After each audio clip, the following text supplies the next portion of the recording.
Well, howdy, boys and girls. Welcome to another Trippy Food live stream. And today we are doing another Trippy Food Grab Bag, for lack of a better term. So basically, it's a combination of different things that I've gotten in different places. Some are left over from other streams that I didn't use. Some are brand new. So I need to ask you guys right off the bat, let me know, because I try to use my work headset because it has some excellent noise canceling in it. And apparently, it wouldn't come out of mute. So I had to take that off, and I had to reset it to use the webcam microphone, which I'm using right now. So you guys, please let me know, how is the audio? I have the air conditioning on. It's supposed to be in the 90s today. I have the air conditioning on, but let me know, how is the audio?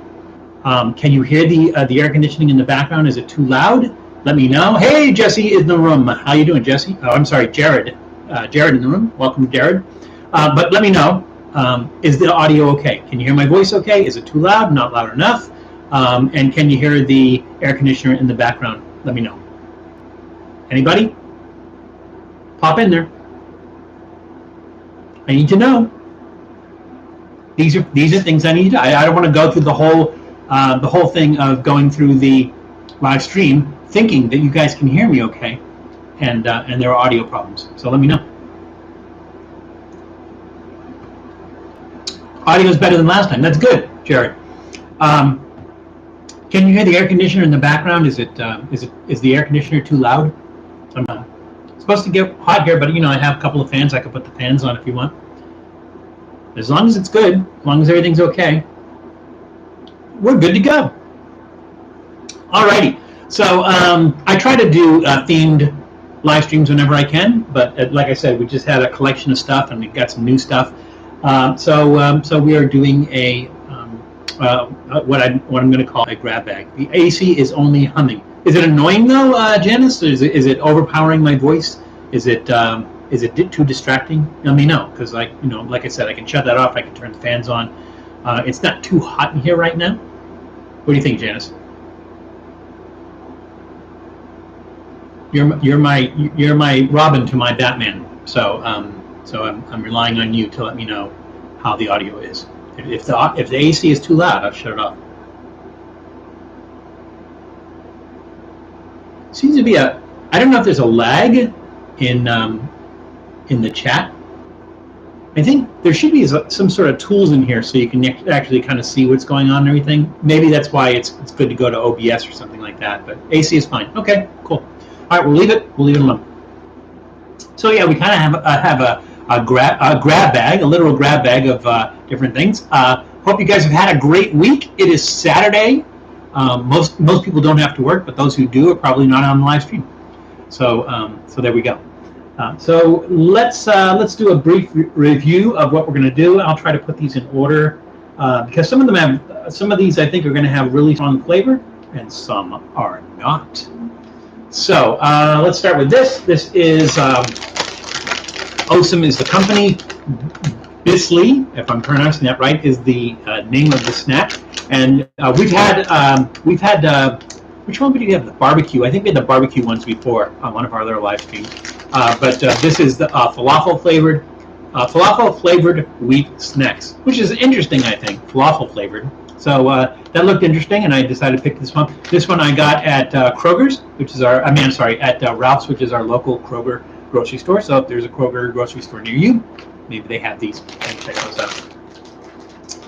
Number 2 is Private Selection, and you'll recognize that as a Kroger brand. Private Selection. They're actually they're high-end stuff. So the higher-end brand. Ralph's has a lot of.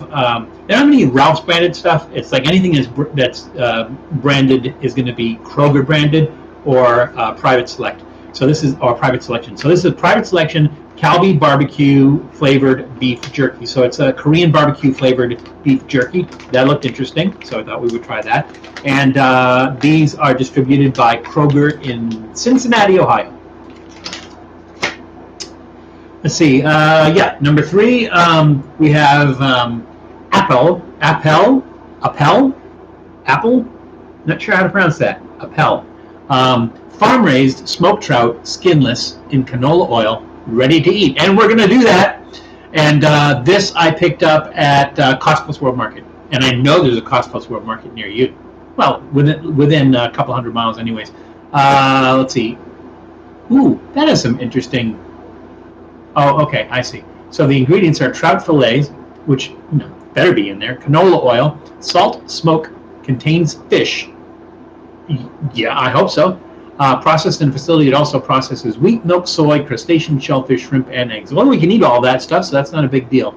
So, but they have to put that in case there are trace amounts in there and people have allergies to that. So that's why they have to put that. I like falafel also, Jared, but it's questionable as we're going to get like a mouthful of that flavor. And welcome to Doodle. Doodle, Prince of Darkness, has entered the room. He hears me talking. He knows there's food. All right, so Doodle, we will start you off with a snack. We'll start him off with a Doodle snack, and then later on we'll bring him up, let him talk to people, let him meet people. There you go, Doodle. There you go. And off he goes. No loyalty whatsoever. None. Absolutely none. Okay. All right, where did we leave off? We left off with the smoked trout. Next on our hit parade is Sonoma Jacks Gourmet Cheese Wedges, Parmesan peppercorn. Now this was a little bit unusual. So I imagine you have individually wrapped wedges in here, which is kind of like, I'm trying to remember what the other really popular cheeses that's served like that. Not the Baby Bells.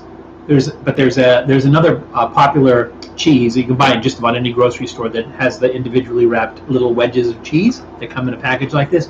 But this is Sonoma Jacks Gourmet Cheese Wedges. They have different flavors, but this one I found interesting, Parmesan peppercorn, because really this is the kind of cheese like they show a wedge, one of those wedges of cheese put on a cracker. Parmesan is not. I mean, I suppose you can, like if you get a charcuterie board that there's Parmesan on it, and you kind of shave that thin and you put that on a cracker and everything. People do that, but not usually. Parmesan is a cheese that's usually used in cooking or cuisine. It's shaved on stuff. It's an ingredient and stuff. So Parmesan is as the cheese itself is a little bit unusual. It looks like it's a soft cheese, and Parmesan is typically a hard ripened cheese. So this should be really interesting. Let's see if it's like a blend. Reduced fat cheddar cheese. So that's bizarre. So it's like it's based on white cheddar cheese, but they don't really say anything about cheddar cheese on here. They're saying Parmesan. So it's reduced fat cheddar cheese, pasteurized milk, cheese cultures, water, skim milk, natural Parmesan cheese flavor. So, I mean, I guess that really answers my question. It's not a wedge of Parmesan cheese. It's a wedge of cheese with Parmesan flavoring. Maybe, I guess that makes a little bit more sense. Salt, lactic acid, carrageenan, locust bean gum, lactic acid. There's lactic acid in milk. Potassium chloride I guess that's salt. Contains milk. I would hope so. And this is from Sonoma Jacks is a brand from Dairy Food USA that is located in Blue Mounds, Wisconsin. It's cheese. It must come from Wisconsin. No, there's other cheese producing areas of the country, but Wisconsin is known for their cheese and their cheese heads, which are those guys that go to the what is the Green Bay Packers, I think, and they wear the wedges of cheese on their head, the cheese hats. Laughing Cow Swiss is the one in individual wrapped wedges. That's right. Thank you, Janice. I couldn't remember Laughing Cow. For some reason I was going to Baby Bell, which are the little round ones that are sealed in wax, I think. So thank you once again, Janice. This one's interesting. So this one, my brother-in-law Richard brought back from Colombia, and this is artisanal Chicharron De Guahat. Right? Now, the term chicharron is a little bit deceptive because it is not chicharron. Chicharron is basically pork skin, or the outer layer of the pork, sometimes it has like a little bit of fat, so it's the inside layer going to the outside layer, and fried. They do make chicharron in Colombia. We've never done that on a show. We should do that on the show. We'll just get some Colombian food and bring it in and do it on the show sometime. We'll do a Colombian meal for the show sometime. We'll do that. But Colombian Chicharron is the pork belly with a little bit of the fat on it, and it's cut into a strip, a strip that's about that thick, and then they cut kind of grooves into it, and then make it into kind of an arc, and they fry it like that, and it's absolutely delicious. This is called chicharron because the color and the texture is similar to chicharron, but there's no meat in here whatsoever. So the Chicharron De Guahat. Cuajada is a type of cheese that's manufactured in Colombia. Ubate is where most of the, or it's a huge producing town, cheese producing town in just a little bit north of Bogota. This is from Boyacan department. They're down there. A department is the same thing as like I don't want to say a state. It's probably more like a county, maybe. And so basically, it's that cheese, and it's cooked in. Oh, now I can't remember what it's called. Panela. Thank you, Mrs. Trippy. Food comes through in a pinch. It's cooked in panela, which is basically raw sugar. So basically, they take the raw sugar cane juice and they allow that to dry, and so it's kind of a brown color. And this is the cheese cooked in that sugar, and they call it chicharron just because it looks like chicharron. So this will be interesting. I'm excited about trying that. Your hair is a nice color. I like silver. It hasn't changed. It's been that color probably since we started doing these live streams, but it's okay. Pork belly is good and tasty, but unhealthy fat. Yeah, sure. But like if you eat it every day, that's going to be a problem, Sonic. But if you're, every once in a while, it doesn't hurt anything. I'm at KFC. I'm eating spicy chicken sandwich. Do you want something? Well, by the time you get it over here, it's going to be cold, so I'll skip. I don't think I've tried. I've tried most of the other spicy chicken sandwiches that a lot of people have made. A lot of the fast food places made. I don't think I've tried the KFC one. I think I need to go try the KFC one. I don't have great hopes for it, but I should try it anyways because I've done all the other ones. Hey, Grub Warp, I missed you. Didn't mention you coming in the room. Hello, good to see you. Let's see, did I miss anything? Yeah, thanks to Claudia. You're absolutely right, Janice. Claudia in a pinch. She's just, she's Colombian, so obviously she's going to know. They make it better. The pickles and butter is good. Oh, okay. Yeah, I got what you were saying, Sonic. I want to try that. And then that leaves our beverages. So for our non-alcoholic beverage, we have Hello Kitty Fizzy Pop, and this is cherry lime flavored drink. It's fizzy pop, so I think it's carbonated. When they call it drink, though, that kind of like, I don't know. So any of you who know typography or printing, or graphic design, know this breaks the cardinal rule of typography or graphic design. Black writing on red background. It's almost unreadable. If you go to like monochrome, if you like take a picture of this and you do it black and white, red shows up as black and black shows up as black, and so it's like the eye has a very hard time reading black text on red, and I'm one of those. So let's see if using the magnifying glass helps. It does a little bit. Carbonated water, sugar, citric acid, natural flavor, potassium sorbate, potassium benzoate, gum acacia, glycerol ester of wood rosin. What the hell? That's bizarre. And FD and C red 40, caffeine free. All right. So the fact that it says cherry lime flavored and it says natural flavors, that's a good sign as far as I'm concerned. Hi, Mean Metal Mike. So Mean Metal Mike snuck into the room. Val, got any favorite bands? Yeah, I have a lot of favorite bands, and it's hard to narrow it down. I just appreciate good music. The thing is that as far as music goes, sometimes I'll pick up an album and I like 2 songs out of the album, but maybe not the whole thing. Or then you have a band like the Rolling Stones. I like some of their early stuff. I love the stuff when they had Mick Taylor in the band. And then once they got Ron Wood, I really didn't like any of the material after that. Like maybe once in a while from the late 70s on, they might have had like one decent song, but kind of lost it. So it's really hard to pick a favorite band. It's just like I listen to a lot of stuff, and maybe favorite genres. I like progressive rock. It's probably one of my favorite genres. I like old country, not what they call country now. But so we went off on a tangent there. Started talking about music. Here's one of the things that I'm thinking of doing. I'm thinking I have another channel that has music from a band that I was in back in the 80s and 90s, but I was thinking of actually doing maybe a live stream on that channel so we can just talk about music and everything. I don't mind talking about music. I just don't want it to take away from the the whole food and travel thing. But Mike, I'll just call you Mike for short. Let me know if that works for you, and then when I do that, I'll let you guys know when I'm going to be doing when I do a live stream there, and then we'll just be talking about music. So that'll be cool. But welcome, Mean Metal Mike.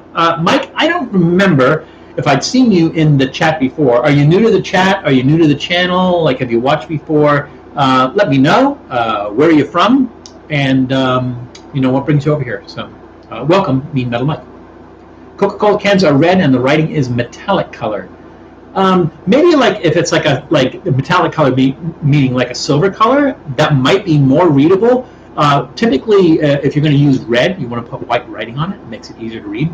But or they could have just done that. Put a white background behind where they're going to put the text. But hey, that's okay. Wood rosin is an additive in sawdust.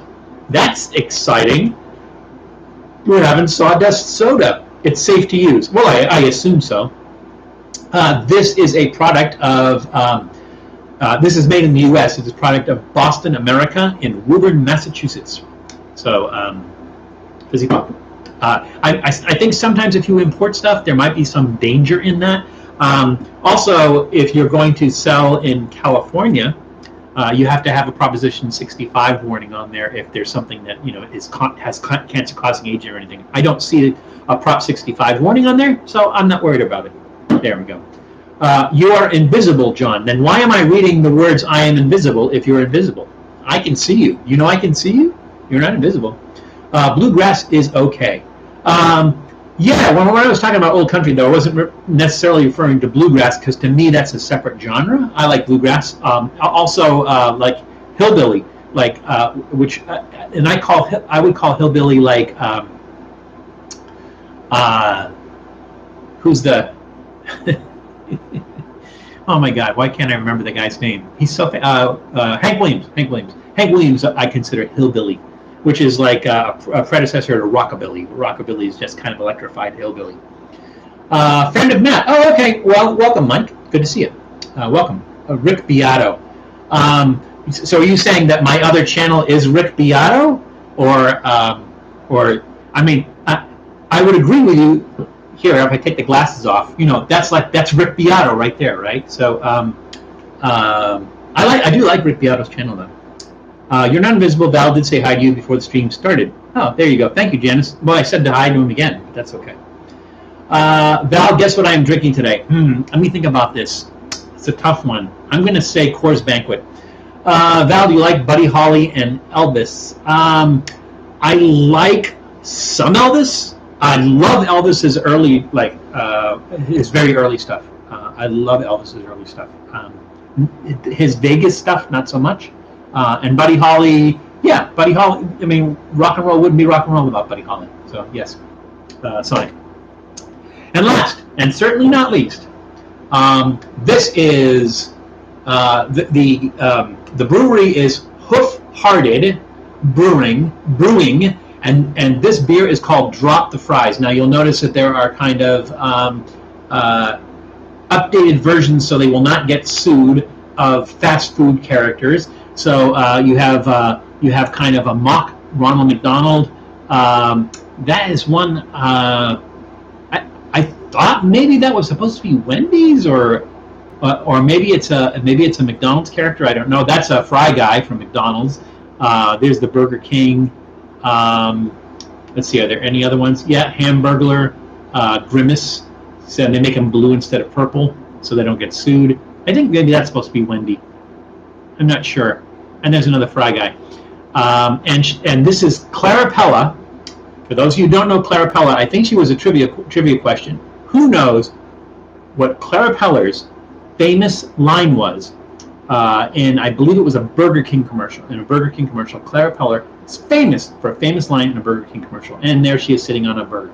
Anyways, this beer is called Drop the Fries. This is scary as hell. This is a double IPA made with, here we go, ready? A double IPA made with French fries, cocoa nibs, vanilla, and milk sugar. Now here's my thing. Like, I can see you using French fries, like, to make a beer, right? It's going to give it some different flavor, some different character. Yeah, it's fine. But then you put in vanilla and milk sugar and cocoa nibs? Why? Like French fries, cocoa nibs, vanilla, and milk sugar. It makes no sense. It makes no sense. Now, this is a double IPA, so I'm assuming it's going to be like more bitter than fruity.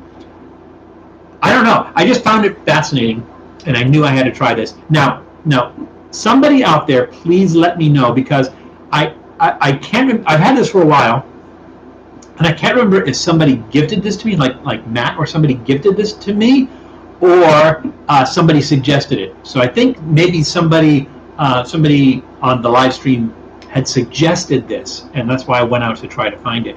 But it's been so long since I got this that I honestly can't remember. So there is our, hey, Pokey Sly in the room. Welcome back, Pokey Sly. Always good to see you.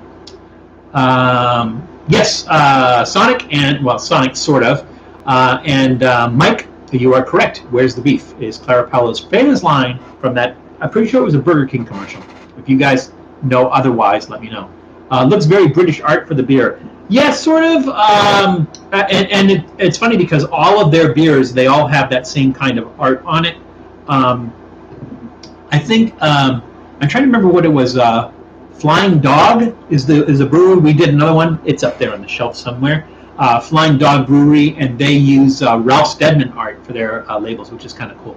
But Hoof Brewery is from Marengo, Ohio, and this little baby packs a 9% ABV wallop, so a little bit high on the alcohol. That should be interesting. Character in the red dress is Birdie, the early bird from McDonald's. The red, that one there. Okay, wow, that is early, and that's fascinating that you even know that, Janice. I'm not even sure I've ever heard of Birdie, the early bird from McDonald's, but. So am I caught up? Did I miss anything? Oh, Sonic asked, is that Margaret Thatcher? Oh, you're asking if that was Margaret Thatcher. No, that's Clarapella. So that's the Where's the Beef Lady, not Margaret Thatcher. Yingling traditional. I got it wrong, John. I thought you were drinking a Coors Banquet. You're drinking a Yingling. Is that a move up or a move?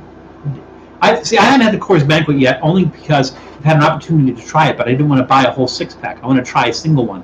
And I haven't been able to find them in singles yet. So maybe next time I go to Philadelphia, I'll be able to find a single I'm sorry, that's a Yingling. Coors is Colorado. Golden, Colorado, I think, is where they make that Coors. So maybe if I go to Colorado, I'll be able to get a single Coors Banquet. But it's hard to find, actually. Alrighty. So let's get started, shall we? So let's kind of start. Let's do it in the order that we talked about it. So our first one is Osem Bissli falafel-flavored wheat snacks. Now, you guys did not remind me to read card, but that's okay. I remember. Drinking a nice German beer. Which nice German beer, Mike? Your video looks kind of shaky. Well, is it like that shaky? Because it could just be me hitting the desk. But if you mean like pixelized or something, then we probably have a problem that we won't be able to catch until later. Val, I recommend you try out this beer. It's awesome. Yeah, Yingling is really, really popular. And Yingling, for those who don't know, is one of the oldest beers still manufactured in the United States. Little known fact. Made in Philadelphia, Pennsylvania, if I'm not mistaken. The Owenbrower. Oh, okay. I'll have to check that out. Maybe we'll do that on another live stream. So, Mike, I usually go to Total Wine and More, they seem to have like a better selection, and you can buy individual beers and everything. So if that's something they would have there, I'll definitely check that out. Thank you. All right, so let's ask our first question, shall we? And our first question is, what food was invented by 11-year-old Frank Epperson in 1905? Again, the question, what food was invented by 11-year-old Frank Epperson in 1905? So that's going to go over there, somewhere over there. No, it's from Fort Worth, Texas. Yingling is from Fort Worth, Texas? I don't think so. Oh, wait. Which one are we talking about? Are we talking about Yingling? Yingling is not from Texas. Yingling is from Pennsylvania. What's inside your closet? Always wanted to know. Clothes, boxes, things that didn't end up on the shelf, shoes, pictures, like photographs, like collected over the years, boxes from things that are in the room, like boxes for the camera and stuff like that. So, really, really boring stuff. That and the human body that's wrapped in plastic in there. But other than that, really boring stuff. All right, let's go ahead and open these up. Again, our Osem Bissli falafel wheat-flavored snacks from Israel.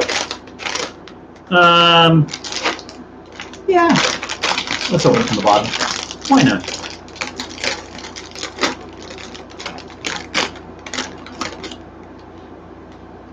It's an interesting smell. It doesn't smell like falafel. I'm not sure what it smells like. And they look like the fried noodles that I'm trying to remember what that brand of Chinese food is that you can get at most any markets. They're the fried noodles that you put on like chow mein. If anybody's ever had chow mein, that's an Americanized Chinese dish. Let's see what's in here that I smell. Oh, I like this because it says flour, 74%. They tell you exactly how much flour is in there. 74% flour, sunflower oil, spices, salt, dehydrated onion, dehydrated garlic, flavor enhancer. It's not really smelling onion and garlic. Flavor enhancer, monosodium glutamate, yeast extract. Maybe that's what I smell is the yeast. Black pepper extract, cumin extract. May contain soy. All right. Sounds decent enough. Here we go. Hey, Pudding Power in the room. LaChoy, you're absolutely correct, Pudding Power. That's the exact brand I was thinking about was LaChoy. Thank you, Pudding, and welcome to the room. Pottsville, PA. That's where Yingling is from. Yeah, I didn't think it was Fort Worth. There we go. They look like little worms. Little, not worms, but mealworms, which are actually insect larvae, not worms. Ooh!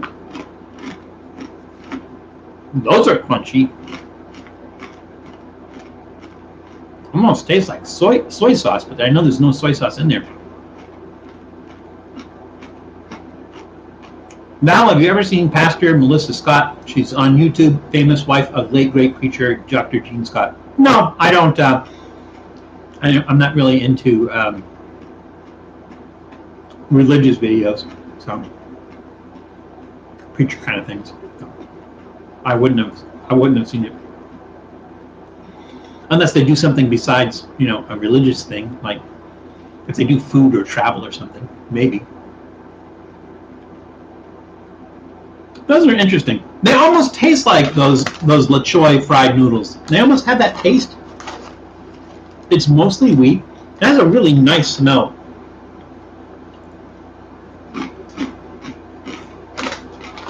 It's a nice snack. I love the crunch. These, I think, really would be good as a topping on something. I have to keep that in mind. Now, Mean Metal Mike is asking the trivia questions. Who invented the Tootsie Roll? Well, I'll tell you what, guys. That's cool too. If you guys have trivia questions or something, you can ask them too, and then let the chat answer the other trivia questions. That's cool too. So it's kind of a good in between one. So as soon as we review the answer to this one, you guys start working on that one. Who invented the Tootsie Roll? Those fried dried noodles you put in porridge, rice stews, Asian foods. Yeah, exactly. Did you know Milton Hershey purchased tickets for the Titanic, Val? I did not know that. So he purchased tickets, but he didn't go. So he could have been on the Titanic and be at the bottom of the Atlantic Ocean right now. The food or the dance? Oh, you're talking about the Tootsie Roll, maybe. See, that's me having a dance deficient gene. Didn't even know that there was a dance called the Tootsie Roll. Okay, back to our card. The question was, what food was invented by 11-year-old Frank Epperson in 1905? Let's see. The answers were, let's see. I don't. I think Pokey Sly. Are you answering the question? I don't know. That's funny. But you do say hot dog. I think it's a picture of a hot dog. That's cool. I think a hot dog's probably old, much older than that. Janice Yamanaka said popsicle. Mean Metal Mike said powdered soda water. In 1905, he invented powdered soda water. Let's see, what else we got? Janice, let me some popsicles now. It's hot today in California, 90 degrees. Sure is. That's why I got the AC on. Was that it? Is that the only answers?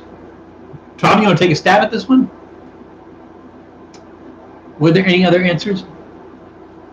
Hey, shout out to you, Ryan Jones. Hope you're feeling good. Glad you could join us. Phone lurking. That's all right. Don't be driving and texting at the same time and everything. But glad you could join us, Ryan, and hope you enjoyed the stream. Leo Hirschfield invented the Tootsie Roll. Wow. Oh, okay. You guys are answering Metal Mike's question. That's cool. Val, have you ever been corn-fused? Well, if it's like confused, it's a steady state. Yes. All right. So a lot of interesting answers, and most of them are correct. So in 1905, Frank Epperson, 11-year-old Frank Epperson, invented the popsicle. It was kind of an accident. So basically, he had mixed his drink together. So that goes back to what Mean Metal Mike said: powdered soda water. He had powdered soda water and water mixed in together. He left it on the porch. It was cold, and when he came out in the morning, it was frozen. He had put a stick in it, and when he came out in the morning, it was frozen, and he just ate the popsicle, and he goes, hey, what a great idea. It became a popsicle. So he did invent the popsicle using his powdered soda water. So I don't know if he invented that powdered soda water, but that was part of the invention of the popsicle. So the correct answer is popsicle. Those of you who answered that correctly, give yourself 20 points, and the rest of you give yourself 30 points. So, apparently Milton Hershey was in Europe and England exploring ways to make chocolate taste better.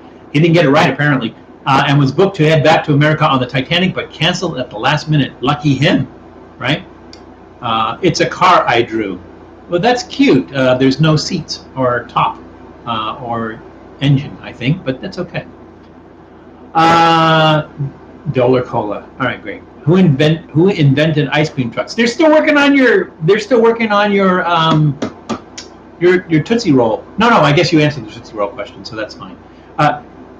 Metal Mike, I'm just going to ask you to hold off, and we'll do them like, let's pace those. Great that you're asking those trivia questions, but let's pace them a little bit. So, now when you say who invented ice cream trucks, if you're talking about a person, I wouldn't guess a person, but I might say Good Humor. And Good Humor would be the company that invented ice cream trucks. That would be my guess. All right, so let's do our next snack, and that is going to be our Private Select, which is a Kroger brand, the upscale Kroger brand Kalbi barbecue beef jerky. Let's ask another question. Forgot to put that one back in the deck. Let's put that back in the deck. Okay, this is an interesting question. You guys ready? What fruit introduced to Italy in the 16th century changed Italian cuisine? Again, the question, what fruit introduced to Italy in the 16th century changed Italian cuisine? So that's going to go over here, and we're going to ask a nicer question, and we're going to try a snack.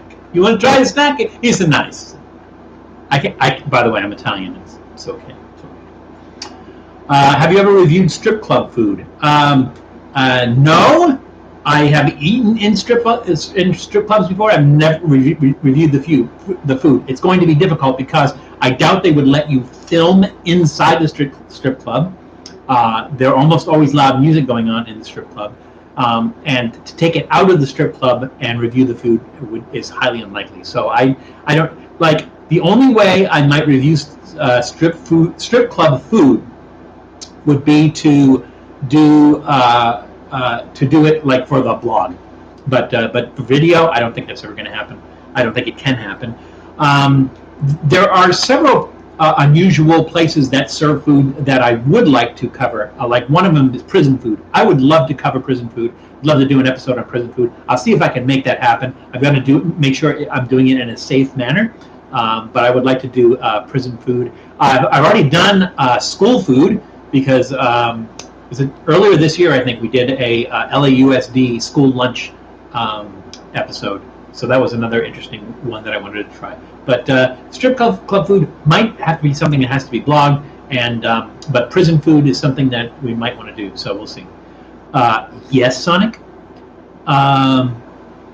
Schnucky. Is Schnucky the answer to a question, or is that just like a German greeting that I'm not familiar with? Josh Gruber. Welcome back, by the way, Josh Gruber. Harry Burt invented them. The ice cream trucks, I think you mean. Harry Burt invented the ice cream truck, also the Good Humor brand. So I was kind of right.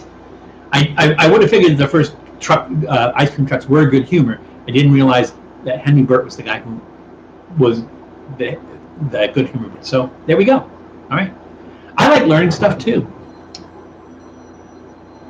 Okay, so let's see. Kalbi barbecue.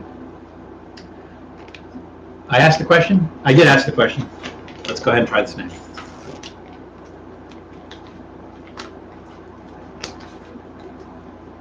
MRE rations review. We did that, me and Mike. We did a MRE a few years ago. I want to say like 4 years ago. Go to our main page and do a search for MRE, and I think that should come up. Nice smell. Ooh.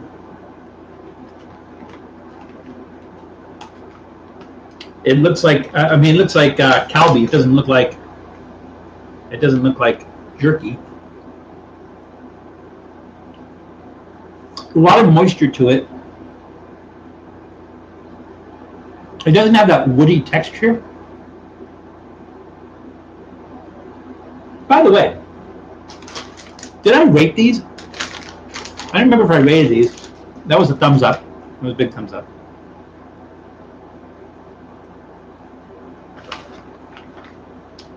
These texture-wise, I would say are similar to Jack Links, if you have those.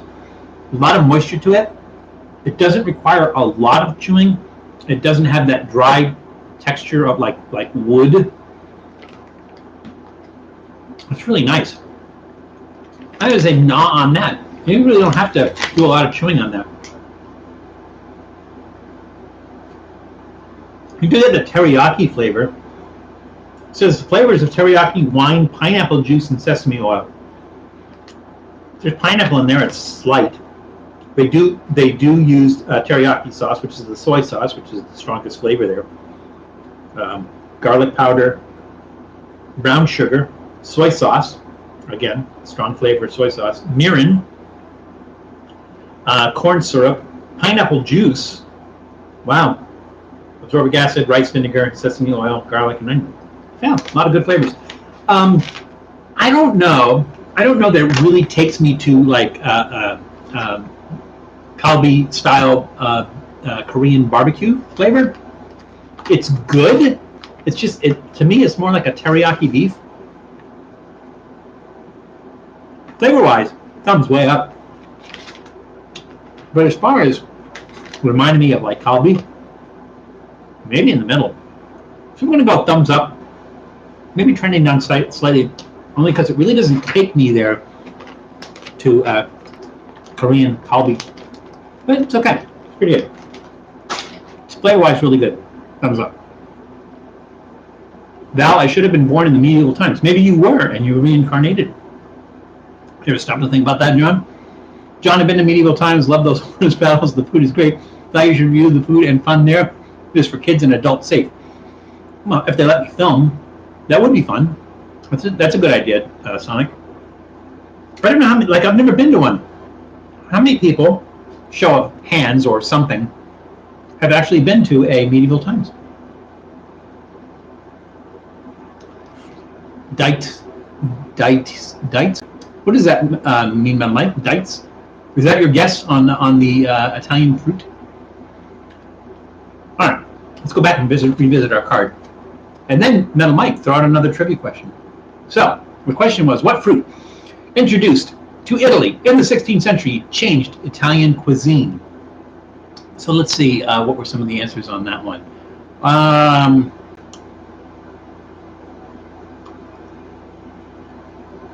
Let's see, me and Mike said dates. That's good. Sonic said grapes. That's a good guess. John King said tomato. Me and Mike said pizza. Pizza's a fruit. We should eat more fruit, right? Janice Yamanaka said tomatoes. Let's see. Sonic said grapes.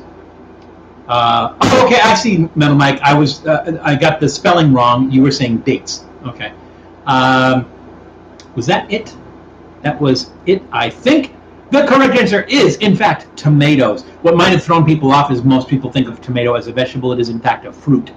It is in the nightshade family, and it is native to North America. So it would not have gotten to Italy before that, before the 16th century, which is the late 1500s. But it drastically changed Italian cuisine. So that is the answer, and we'll put that back in the deck. And then, like I said, Mike, if you've got another trivia question, just throw it out there, because I like to play too. Renaissance Fair in Pennsylvania is cool. Where do they do? It depends on which one you're talking about, because a lot of them, like Tom says, Colorado Renaissance Festival. In California, there's probably 2 or 3. In Oregon, there are 2. So there's a bunch of different ones. We did. I've been to one in Texas. So there's a big one in Texas in the Houston area. I went there in the 1990s. So I'll post a picture, because I was dressed like a knight for that. But on for Trippy Food on the YouTube channel, we actually covered one in Canby, Oregon, which was the I don't remember the name of it. Like, I don't think it was called Renaissance Fair or something. But we did cover the one in Canby, Oregon. So check that one out. That's a lot of fun as well. But yeah, there's so many of them in different places and everything. A lot of fun. Let's see, barbecue chicken night and steak and shrimp night, medieval times. Oh, so again, I'm not even sure what they serve for food and everything. Like, and how is the food? Is the food just an extra? Do they try to recreate medieval food, or is it just like regular food, like fair food that you would have, like turkey legs and stuff? But turkey legs is an interesting thing, because if you think about it, you're at a Renaissance fair. The Renaissance was like the 1400s, right? And they're trying to recreate that here. And they always serve turkey legs at a Renaissance festival. You would not have had turkey legs during the Renaissance period, because turkeys are native to North America, and they certainly would have not been brought back much before. I'm going to say maybe even not the late 1500s, because the Spanish were the ones that brought stuff back in the 1500s, and turkeys are typically farther north in North America. So probably not till the 1600s did turkeys actually get out into the UK, and into Europe. So it's kind of weird, but Pennsylvania one is the oldest one in the United States. Where in Pennsylvania, Mike? Where exactly? I like to wear the crown and king costumes. Yeah, just around the house. That's fun. That's always fun. Food Taster TV came into the room. Welcome, Food Taster TV. Yeah, we miss you too. How are you all doing? I can't speak for everybody. I'm doing well. I hope you are doing well. Everybody else can say how they are doing as well. So, the Renaissance Fair is in Irwindale. Yeah, the one here, and actually went to that. Did not do a YouTube episode, or I might have blogged it. I think I blogged it. The Renaissance Fair in Irwindale. Maybe we'll do that one this year coming up. They didn't do one this past year. Not surprising. Doodle is back in the room. Let's say hello to everybody who has not met Doodle. Everybody, it's Doodle, the Prince of Darkness. Everyone thinks he's just affectionate, but he's just trying to lick food off my face. Hi, Doodle. Want to say hi? No? You're not going to say hi? You want another snack? Is that why you're here? You want a snack? All right, we'll give you another snack, but we're going to pace you, okay? You got to pace yourself, brother. I am glad, Food Taster, I am glad that you are able to catch our stream as well. It's good to have you back. It's good to have you back here for a while, so it's nice. So welcome back, everybody. Welcome, please welcome back the triumphant return of Food Taster TV. Val, sometimes I feel like I'm a ghost. I don't know why, because everybody is reading everything that you're saying, so I don't know why you feel like a ghost. Maybe we're not paying attention to every single thing that you write. There's a lot of stuff going on here. So, I guess, the moderators can tell me I missed a question by you or something. Sometimes you just throw stuff out there, like you say, Doler Colada, and you just throw it out there. So I don't know what kind of response you're expecting from me for something like that. You're just throwing something out there. I don't know how you want me to comment on that or anything. I try to answer any of the questions that you put out there. So I don't know why you feel like a ghost. We are responding to you, so I'm sorry you feel that way. LA County, Orange County Fair has turkey meatballs. Now, I have not seen turkey meatballs at the LA County or Orange County Fair, and we go to both of those every single year. Not seen the turkey meatballs. Who has the turkey meatballs there? Because we'll do those next time. Let's see. Are we all caught up here? Aquarium food is good. You mean like food that you would get at an aquarium, like Aquarium in the Pacific, New England Aquarium, that? Or are you talking about like food out of an aquarium, like goldfish and bettas and Plecostomus and little fish like that? Is that what you're talking about? What do you mean? So what do you mean by aquarium food? You mean food that you would get at an aquarium? And when I say an aquarium, I don't mean like the thing that you would have on your shelf with a light on top of it. I'm talking about like a big place that you go in and you see penguins and fish and that kind of thing. So nice dog. He's a good dog. He's a good dog. No, Val, I feel like a ghost in real life. Oh, well, I'm sorry about that as well. So are you, John, are you one of those people that are kind of maybe introverted or maybe like shy about meeting people? Is that it? Because it's like, the thing is like people aren't naturally attracted to other people. So it's not like people are just going to walk up to somebody they don't recognize and go, "Hey, how you doing? I'm glad I could meet you." So the thing is, if you feel hesitancy in approaching people or nervous in situations of approaching people, that could contribute to that. I imagine it's stronger where you are now. You're in Redding, California. I imagine it's stronger there just because you don't know a lot of people there. I know your sister's out there, but not knowing a lot of people and everything, you don't have a lot of interaction with live people. You can feel that, but don't necessarily feel like that. You have a lot of people who like you, and so I wouldn't worry too much about it. Maybe give it some time, maybe, and then maybe try to do some stuff to like come out of your shell a little bit and introduce yourself to people that you don't know. And I think things might be okay. But don't listen to me. I'm not a doctor. I don't know these things. It's just my attitude. I hope you mean food at the aquarium. Yeah, that's what I was saying. The same thing, Janice. So Mike means fish flakes. Oh no. That stuff even smells bad. I can't imagine it tastes good. Oh well, I take that back. So bonito flakes, which is that exactly what it is shaved fish. They put that on like when they cook eel at a Japanese restaurant. When they cook the eel, they sprinkle the bonito flakes on top of it, and the bonito flakes kind of move a little bit. It looks like something that's alive, and those are fish flakes, and those are pretty good. They add some flavor to it and everything. But as far as like fish food, like food that you feed fish, I don't even think that would be healthy to eat. I used to have pet fish. Yeah, but I didn't eat their food. Okay, let's see. Fish markets are cool to visit. Yes, I'm autistic, by the way. LOL. That's fine. Nobody judges. You're obviously high functional if that's the case. Thank you very much, Val, for helping me out. Love you, brother. Same back at you, John. Just know that you're a person just like anybody else. Gonna be going to sunny California soon. Hey, and sadly, so the irony was that Tom thought he was going to be able to come to Southern California. We were going to get together. We were going to do some stuff together, certainly with Janice and everything, sooner. But, things happen. Tom had some car problems and everything. And unfortunately, Tom is going to be here when I'm in Massachusetts. So I'm going to be in Massachusetts for a few weeks. Going to visit some family and going to do some cool stuff there that you guys will see on video either while I'm there or shortly after I'm back.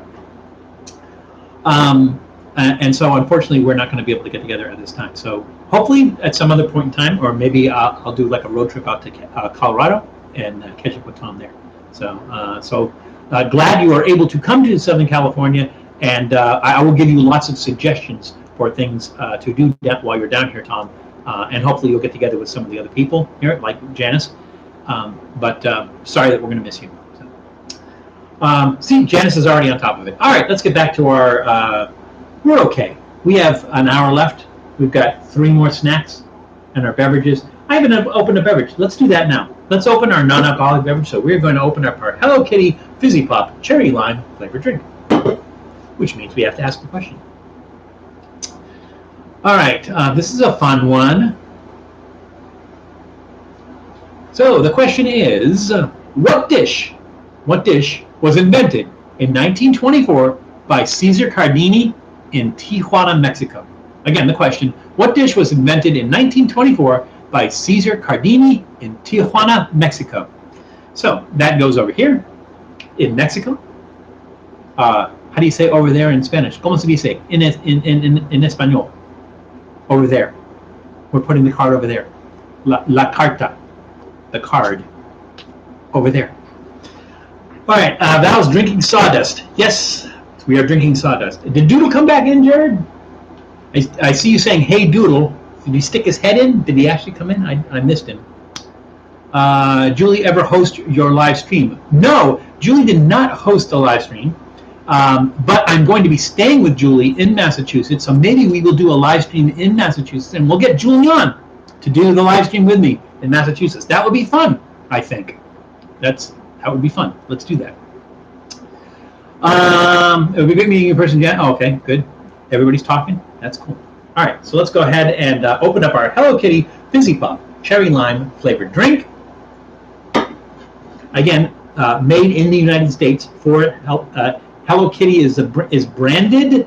I'm trying to think of the brand owner of Hello Kitty. It is. See, you should write this stuff down. I think I did write it down. Boston America is the distributor, but they have to license Hello Kitty from where? That's a good trivia question. I know this. I just can't remember it. Let's go ahead and open that.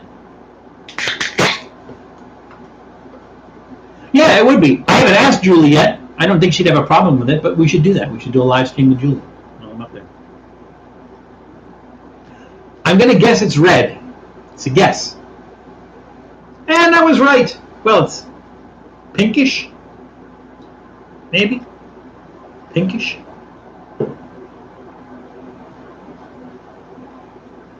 Sanrio, thank you, Janice.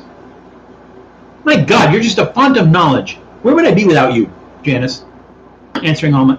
I mean, you're like the Indiana Jones of food. If I can't find it, Janice knows where to get it. Janice always finds that stuff. And then as far as like information like this, just like that. Thank you, Janice.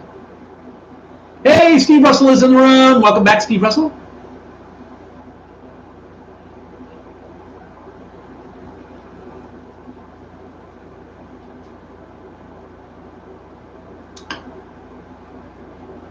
Oh, okay. It almost tastes like punch. Now, this does say natural flavors, and it is supposed to be cherry lime. I'm getting more cherry than lime.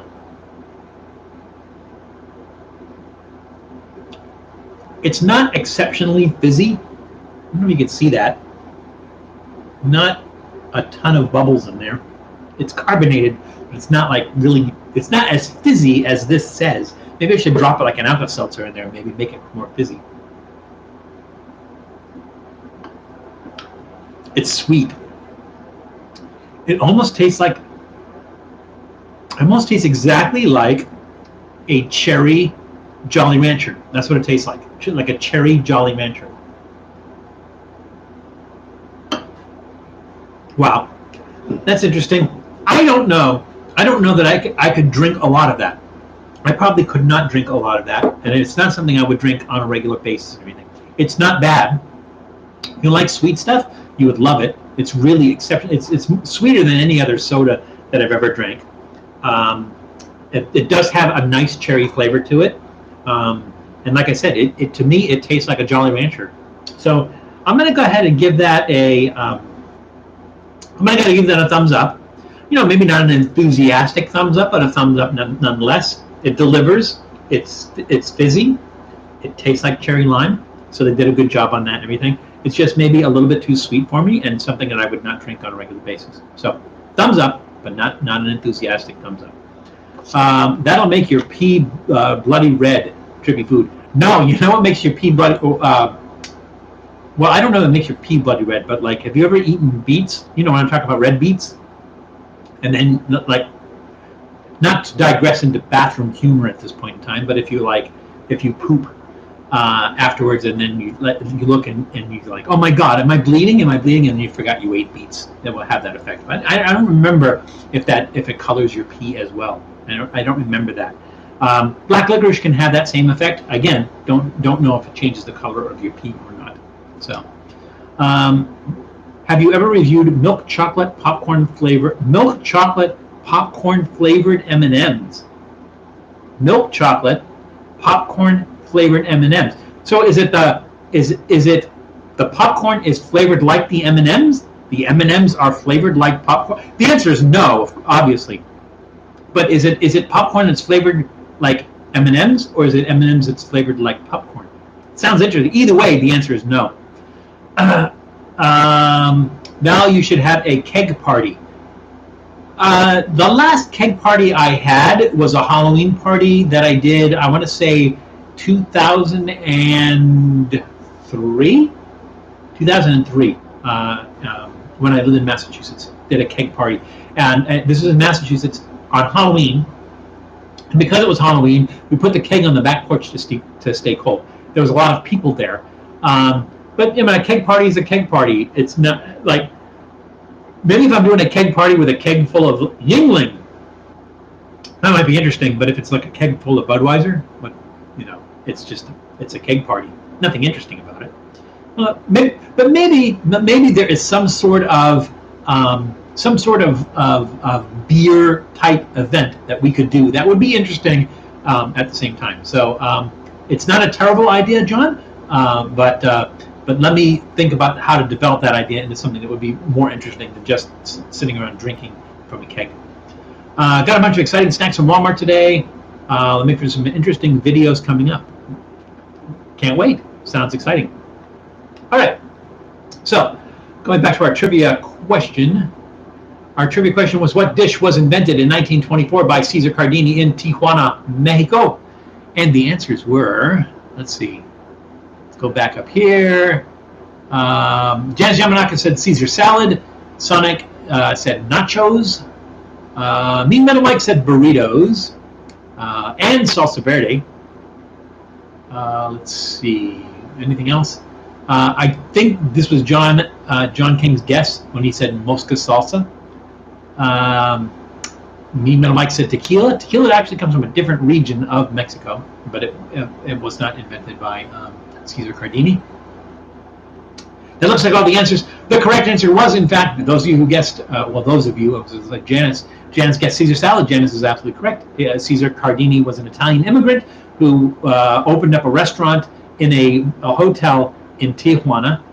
It was called Caesar's, and because he ran out of other ingredients, he just threw some stuff together, and the Caesar salad was invented.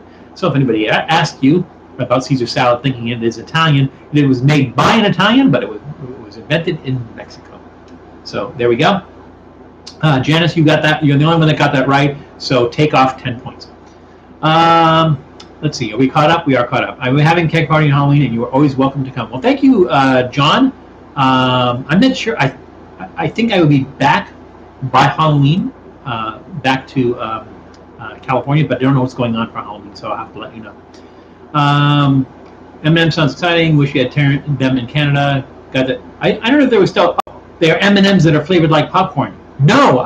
So Janice, the answer is no. I have not had those. So yeah, I would be interested. That sounds real interesting. I want to try this. That goes back in the deck. Let's go to our next snack.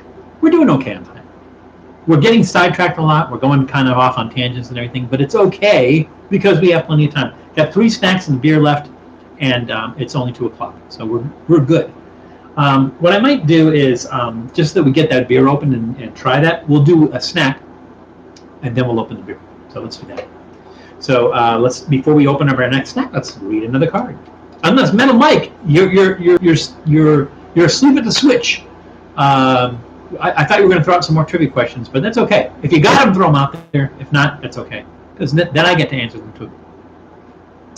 So that question is. Let me pretend to read off a good card. Put that back in the deck. Find another one. The question is, what determines how expensive a mooncake is? Again, the question, what determines how expensive a mooncake is? So that's going to go in the oven where we're baking mooncakes. And let's go on to our snack. And our snack is Appel farm-raised smoked trout, skinless in canola oil, and this is a product of Germany. So it sounds interesting. We've done other fish here. I don't think we've ever done trout, and this is why I picked trout. This is going to make a horrendous mess, and I didn't bring napkins. I don't know what I was thinking. I thought I brought napkins in here. I did not bring napkins in here. All right. Well, we're going to try not to make a mess, and then when we make them, I said that, and then I squirted fish oil all over my shirt.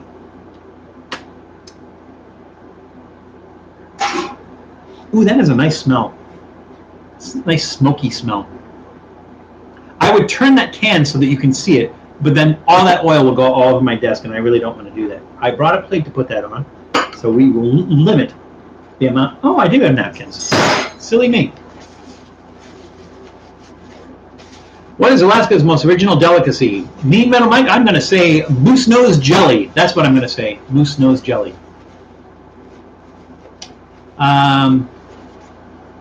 But good question. I brought a spoon, and I brought a knife, and I didn't bring a fork. So we're going to have to eat this with a spoon.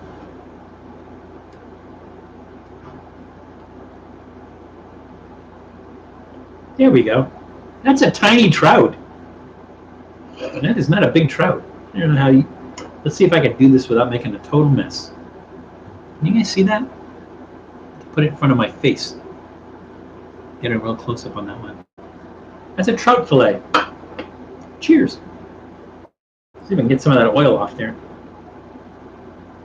Not that I mind the oil, but I want to taste the fish, not the oil.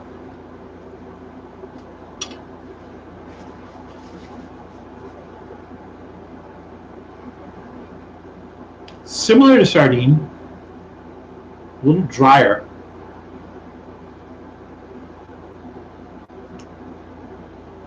Interesting flavor. I've had cooked trout, pan-fried trout. So the basic flavor is there. But for some reason, when you pan-fry a trout, it's tender, flaky, then it has some moisture to it. This one's packed in oil and it's dry. I don't understand that. Nice flavor. I like the fact that they add smoke to it. I don't know if it's smoked trout or they just add smoked flavor to it.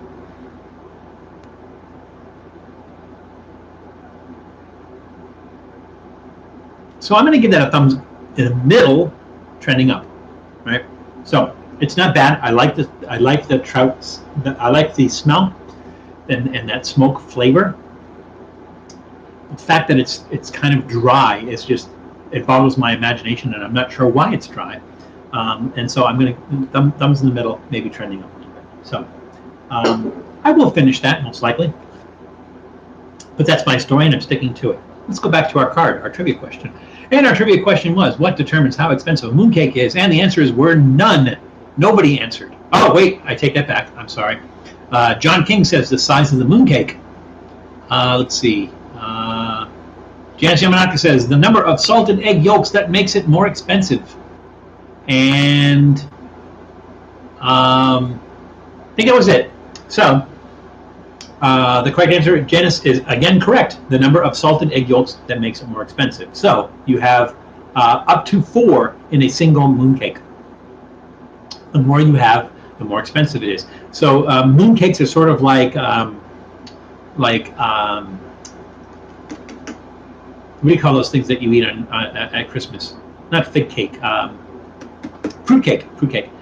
It is sort of the Chinese version of fruit cake. So it's something that you gift to people. And the thing is, if you gift them mooncakes that have no salted egg yolks in them at all, then it's considered a cheap gift. Looks like you cheaped out on it. But if you gift them ones that have 4 salted egg yolks in it, then it is a sign that you spent some money on them, and that it was a nice gift. So that's kind of how that is. There's all kinds of different kinds of mooncakes. There's some have Virginia ham in them. Some of them are made with mung bean. There's some. I think we've actually done some with durian. Some are sesame. They're all different. There's different flavors and everything. They're beautiful because they have things stamped on the top of them, and delicious. So I think we're probably on the tail end of it was the what do they call it? The Moon Festival, the autumn Mid-Autumn Festival, I think is what they call that. So we just missed that. So it marks the autumn solstice, and that's usually where they serve mooncakes. It's for that. So it's really a big thing around this time of the year. And again, like I said, I think it's over a few days, if not a week, that they do the celebration. And again, I think we're on the tail end of that. I think somebody smells trout. So Doodle, you can't. I can't give you this trout because I don't know what's in it. It might have onion, it might have garlic in it and everything. I can't give you trout. I can give you one of your snacks. You want one of your snacks? I will give Doodle one of his snacks. Apple cider donut flavored Oreos. Well, we did those. We did the. I think Janice just did those, if I'm not mistaken, and we did them as well. He's like, I don't want this. I don't want your stinking snack. I smell trout, and I want trout. So, sorry, Doodle. They used to put egg yolks in mortar. What a waste of egg yolks. Whatever works. Let's go back to Mean Metal Mike's question, because he asked the question, what is Alaska's most original delicacy? And I guess moose nose jelly. Let's see if I... well, he says Alaskan king crab. I don't know how original Alaskan king crab is. Like I don't know that it's specifically specific to Alaska. I know it's big business. I know it's like a cutthroat business and it's a dangerous business. Is fishing for king crab. But I think maybe there's other versions of king crab and everything. I don't really think of that. Alaska Dungeness crab and Alaska green crabs. I guess they have a big variety. Everyone doesn't. No one ever considers Dungeness crab from Alaska. Everyone usually considers the Dungeness crab like from San Francisco. Honestly, the Dungeness crab live all across the West Coast. Dungeness crab is big in Oregon. On the Oregon coast, Dungeness crab is big too. So I think it's the same variety. I don't think it's a change of variety. I think their range is pretty wide on the West Coast. You're not going to find it on the East Coast though. That's the thing. Alaska's most original delicacy is akutag, seal fat, snow, and wild berries. I'm going to go out on a limb here, and I'm going to say that actually sounds good. Wow, that's fascinating. I think Mean Metal Mike said it was Alaskan king crab, Janice, though. But I would say that akutag, that's got to be in the top 10. Just like moose nose jelly.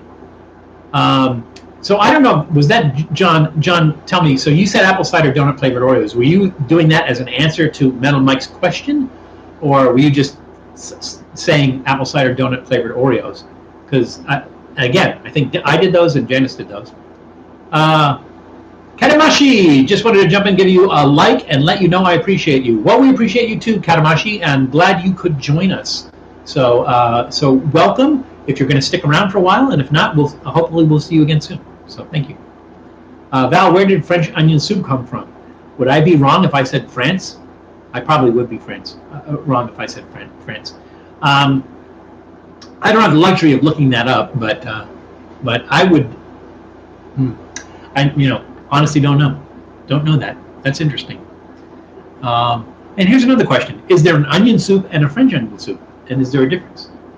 I don't know that. I think most people who make onion soup are going to call it French onion soup, which I actually like. I like it.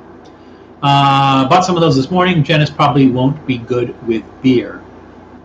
Apple cider donut flavored Oreos would be good with cider or hard cider. I would, if you're going to pair it with an alcoholic beverage, I would do apple cider donut Oreos with a hard cider. Now, I will tell you that apple cider donut Oreos. You can watch the video. We did that a couple weeks ago. You can watch the video if you want. But I would say that they don't hit the mark for me. And the reason they don't hit the mark for me is because this New England boy has had apple cider donuts, and the Oreos did not. They just didn't hit it. They did not hit apple cider donuts. I will also tell you this, that since I am going to be, in the next few weeks, going to be in New England for a few weeks, we're going to do apple cider donuts. So we are going to bring those to you. Apple cider donuts, the joy of apple cider donuts on Trippy Food. Hey, was dropping off kids at the pool. Oh, no, at a party. I'm sorry, Julie. I got that wrong. Welcome, Julie. Your ears must have been ringing. We were just talking about Boston and New England and apple cider donuts. Well, John, I think John King had mentioned apple cider donut Oreos, which we did think hit the mark. Specific to Alaska Native tribes, that's true, Mike. You can't get some of those unless you're a member of one of the northern tribes. They can hunt seals if they want to. They can hunt. I think they're allowed to hunt whales once a year as well. But only the native tribes can do that. I enjoy crab more than lobster. Well, it depends, Steve Russell. Depends on the preparation. There's some really, really good preparations of crab. There's some really, really good preparations of lobster. It's exactly like apples and oranges. They're both fruit, right? But they are very different. So I think they do have different flavors, and the preparation, like some things are better with crab, some things are better with lobster. No, that's my 2 cents, anyways. French onion soup comes from Paris, France. That's not much of a stretch. That's probably pretty. That would probably been a good guess. I said France, but I wasn't specific to Paris. But crabs here on the East Coast are salty. Well, they're not salty by nature. I guess it depends on how they're served. So when you say here on the East, where are you from, Mike? Are you from because the East Coast has their own crabs as well. Like Florida has stone crabs, and Chesapeake Bay area has the blue crabs. Though they're not typically salty. Blue crabs are really good if you eat them as soft shell crabs, like a soft shell crab sandwich. It's basically they're battered and fried, and then you put it on a roll as a sandwich and everything. Awesome, really awesome. Val, I have some here with me. You bought them at the dollar store. You're talking about the Oreos? Yeah, I'm not surprised. But onion soup dates back to Norway. That's interesting. Norway, also fish soup, very popular. I like fish soup, like bouillabaisse. We're just talking about how exciting it is that you're going to co-host a live stream with your dad's. That's funny, Good Taster TV. She doesn't know. So there we go. I like pollock. I hate lobster. Well, it's funny you say that, Julie, because surimi, which is that fake crab meat that you would get sometimes in Asian restaurants, but I think it's more widespread than Asian restaurants. Surimi is that fake crab meat, and it is made from pollock. So basically, pollock is a fish, and they cook it with crab shells and everything, and it takes on the flavor of the crab from the crab shells and everything. But that fake crab meat that you're eating is typically made with pollock. So interesting. Most people, Julie, think of pollock as a trash fish. Maryland blue crabs are big here on the East Coast. They are. Pennsylvania. Oh, okay. So we were talking about Yingling earlier, being Pennsylvania and everything. So, Mike, welcome to sunny California on the stream. Thought you were talking to me, Dad, but I was like, you know where I'm from. I do know where you're from. But the reason we were talking about you, Julie, is because I mentioned earlier on somebody had suggested, oh, it would be nice to have has Julia ever hosted a live stream? And I said, no, but I'm going to be in Massachusetts, so maybe we'll get Julie on the live stream next time. And people were going, that would be a great idea. So that's why Food Taster DV had just mentioned how exciting it was that you were going to co-host a live stream. And then I said, you don't know that because we didn't talk about it yet. So, but we can do that. Flounder is a trash fish. Well, flounder is a bottom dweller, and that's why it's considered a trash fish. Just like lobster. Lobster is a bottom dweller. Carp is a bottom dweller. Carp eats garbage off the bottom of the pond or stream, wherever they live. But flounder is actually tasty. They actually consider pollock a garbage, like a throwaway fish and everything. But, to each their own. Tilapia. Tilapia is a trash fish because tilapia is basically used when they farm raise salmon to eat the salmon poop. So, think about that the next time you're eating tilapia. Mantis shrimp is edible. It is, but I've never had one. I've never seen any place that sells them. I'm going to have to check out, Quality Seafood in Redondo Beach. If anyone sells mantis shrimp, they're going to have mantis shrimp there.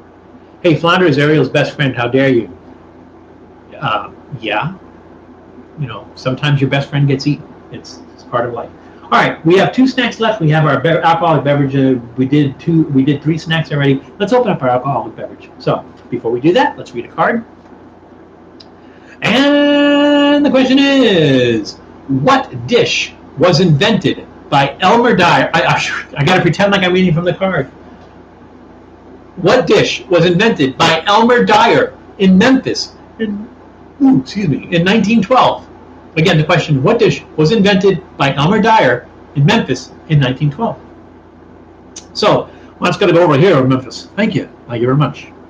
And let's open up our alcoholic beverage. So our alcoholic beverage of choice today is the Drop the Fries beer. It's a double IPA with French fries, cocoa nibs, vanilla, and milk sugar, 9% ABV, and it is from Hoof Brewing.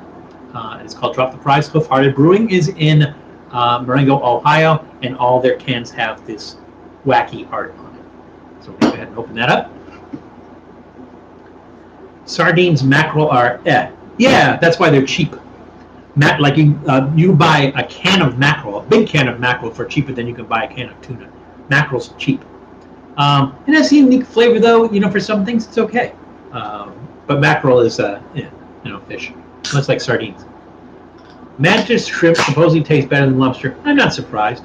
And the bigger a lobster gets, the worse it tastes. It's tough.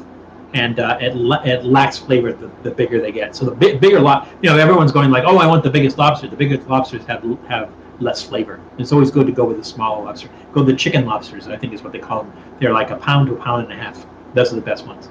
More flavor. Okay, there we go. River chili burger. Is that the question? Is that answering the question? Oh, okay. Julie, you're just throwing them out there hoping something sticks. All right, Julie, pay attention. Dad's going to pour. I hate pouring out of a can.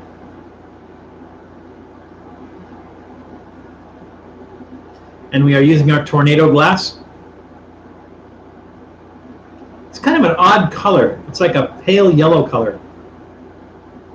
Well, it's a pale yellow color coming out of the can, but it is kind of beer colored in the glass.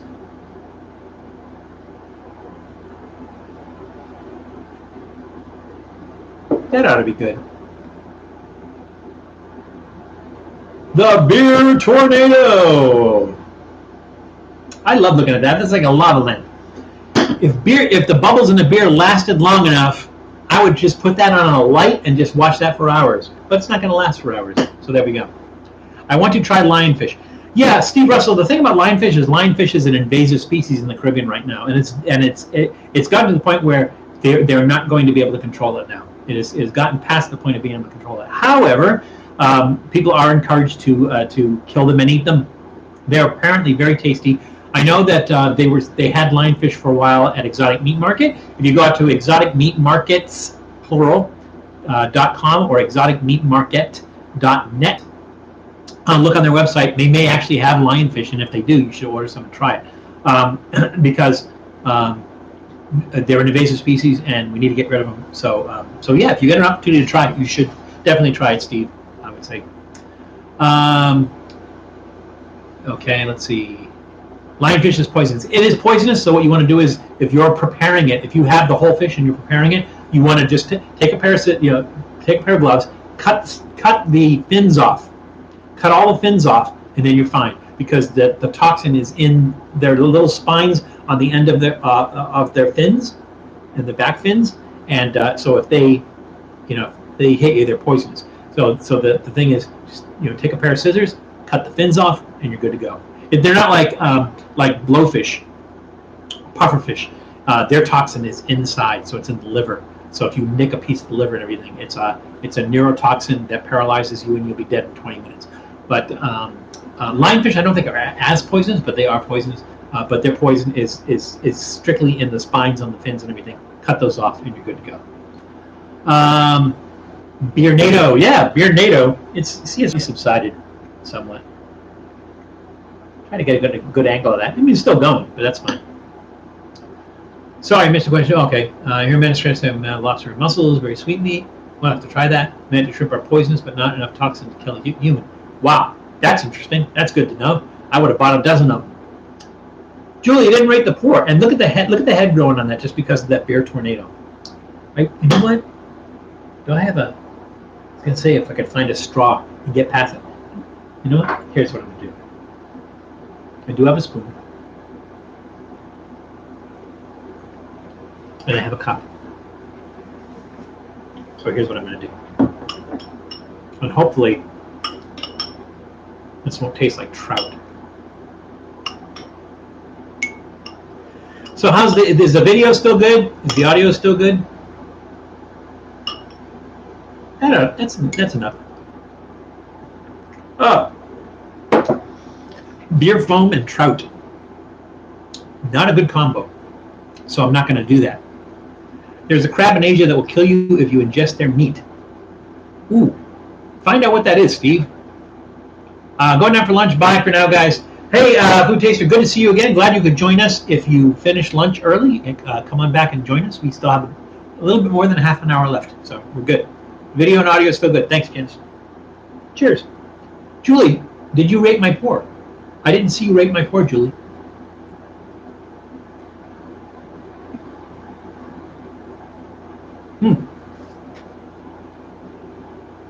That is not as bitter. It's a double IPA. I thought that was going to be really bitter. It's not. There's a little bit of bitterness to it, but it's not bad.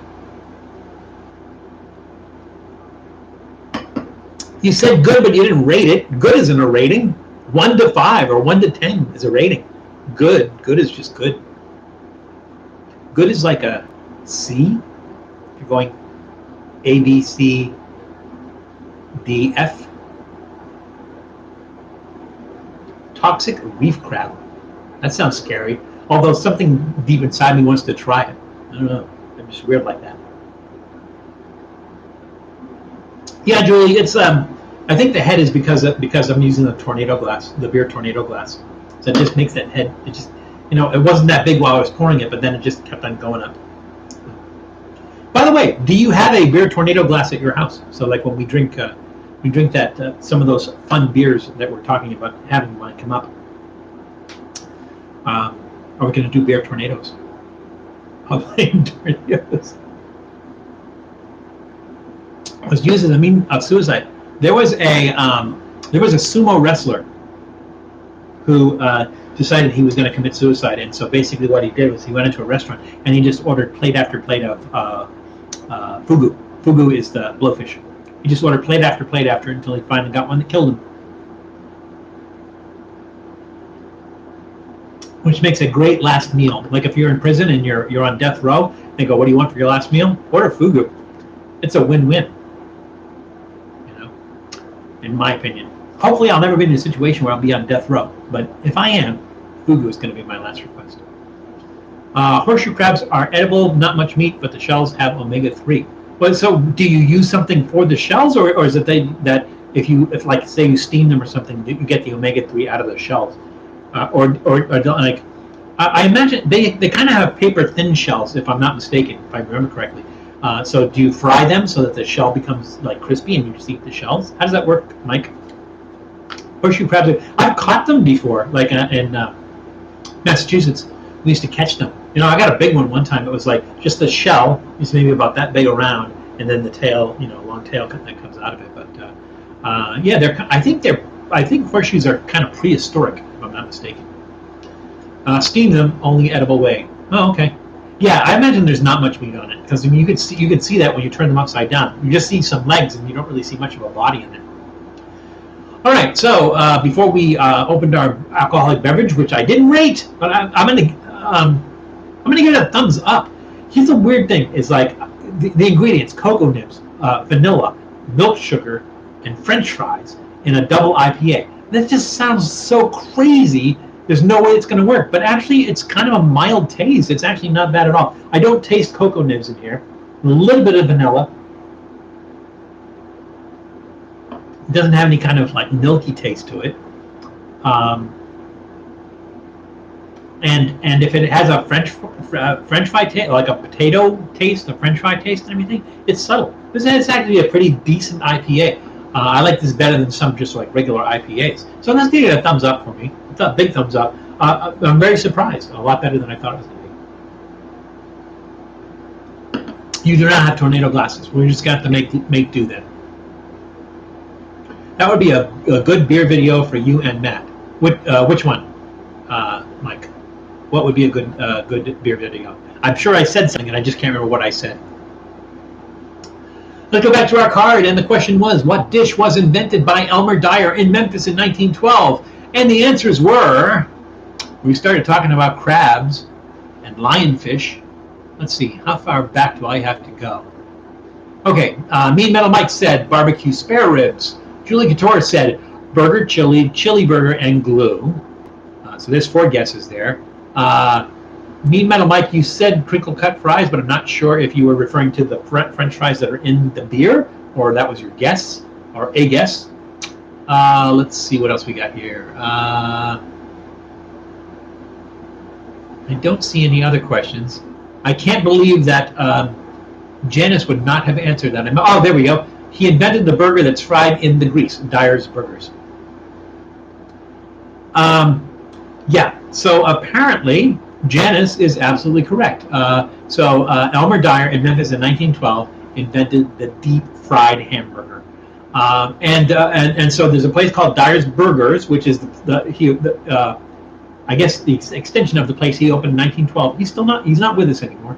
But you can still go there and you can still get a deep fried hamburger. And the thing about going there for a deep fried hamburger is he is still using, or they are still using, the original grease that he started deep frying the hamburger in. So they recycle it. They put it away for the day, bring it out the next day, heat it up. As long as it's hot enough, you're going to kill anything that's in there. But he's using the grease, the original grease from 1912, and the grease that just builds and builds and builds and builds, and that's what they're making their deep fried hamburgers in. So a must try if you ever get out to Memphis, Tennessee. There's a lot of fun stuff to do in Memphis, Tennessee, by the way. A lot of cool stuff. Sun Studios is cool. Graceland is cool. Local food good. The Rendezvous. They make a big deal of the Rendezvous. It's a place you get dry rub ribs. The idea of the Rendezvous is it's a big restaurant, and they have tables, but you lease the table. Everybody gets their food from the same place. So if you lease a table, you buy your food from the restaurant, but everybody cooks it their own way, and they whatever they make, they make. But it's okay. It's just okay. But some people make a big deal out of Memphis dry rub ribs. I'm not a big fan. Don't forget to hit the like button, everybody. Thank you, Janice. Would be a good beer video for you and Matt. Oh, you're talking about this one. All right. Well, I'll get a couple from Matt, me and Matt. We'll have to do it for Reckless Eating because we're doing this for Trippy Food right now. But you're correct. Valerie, have you ever tried trash can punch? I imagine that's probably like bar water. Like trash can punch is just like you just pour whatever into a trash can and drink it. So the answer is going to be no if that's what it is. But maybe I've had something. Maybe I've had it, but just not known it by that name. So specifically, what is trash can punch, John? Bubbles in the beer. Every time you say he's using the grease, I picture some kind of crotchety skeleton ghost talking, taking people's orders. He might be in the grease. We don't know. Like he's no longer with us, but maybe he's in the grease. That's a good beer. I think I'll ruin it. So let's do this. I'm not going to do a lot of this because I don't want to waste that beer. It's really good. So there we have our Drop the Fries beer with our Hello Kitty Fizzy Pop Cherry Lime flavored drink. Cheers. Trash can punch is Everclear vodka. Why do you need vodka if you have Everclear in there? It doesn't make any sense. For flavor? Everclear, vodka, Hawaiian punch, and whatever fruit you want to put in it. That just sounds like a disaster waiting to happen. The Everclear. It'll knock you on your butt.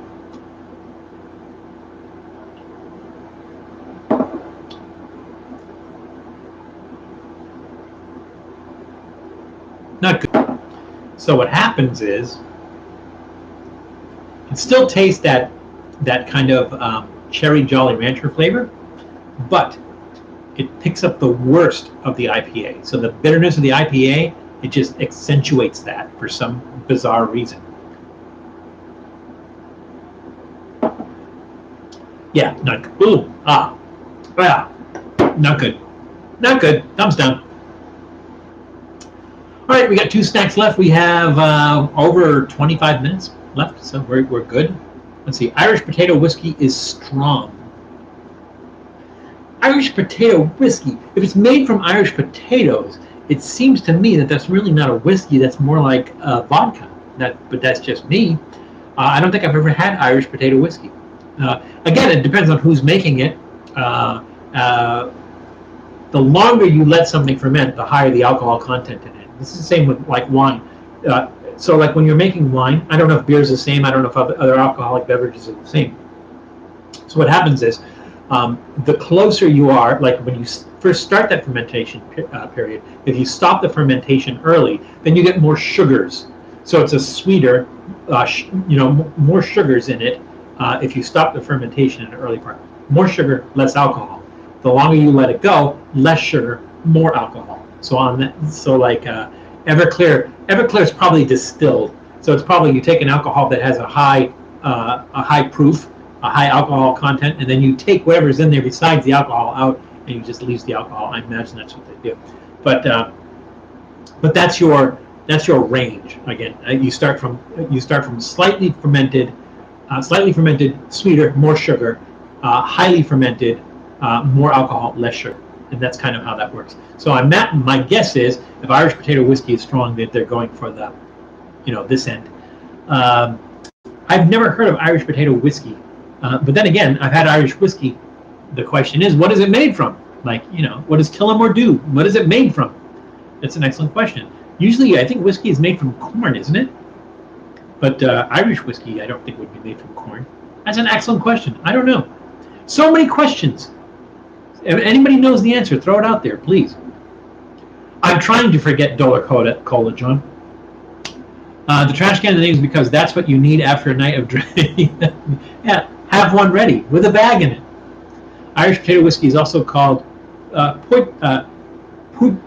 can't say that. It sounds like poutine, but it's not. It's poutine. Poutine, I think, is how it says. And the reason I know that, Janice, is because if you remember our St. Patrick's Day episode, we got that Irish poutine jelly that we used on the crackers with the clotted cream. So we did have the poutine jelly Irish poutine jelly that we had for our St. Patrick's Day episode. So that's why I'm familiar with that. But it's not poutine like fries with cheese curds and gravy on it. So there we go. I gotta have some more of this beer to get rid of the taste of that horrid combination that I made. Val, I just like to see you laugh. I love to laugh. I love to laugh. I don't know the rest of that song. That song, by the way, was from Mary Poppins. For those who don't know, because I only sang one line. All right, on to our next snack. That was bad. And our next snack is going to be from the beautiful country of Colombia. And again, these were brought back from my brother-in-law, Richard. Brought these back from Colombia with him. And it is artisanal Chicharron De Guahat. And it's not chicharron. There's no pork in it. There's no meat at all in it. It is cuajada cheese, which is a, it's like a cheese, it's a cheese curd, actually. It's cheese curd. It is a cheese curd that is cooked in, oh, she said it and she probably left. I don't remember what she said. The Colombian version of piloncillo, which was, it'll come to me. It's sugar. It's cooked in sugar. So we're going to try these. Let's ask a question. Hey, card! Janice is right on top of it.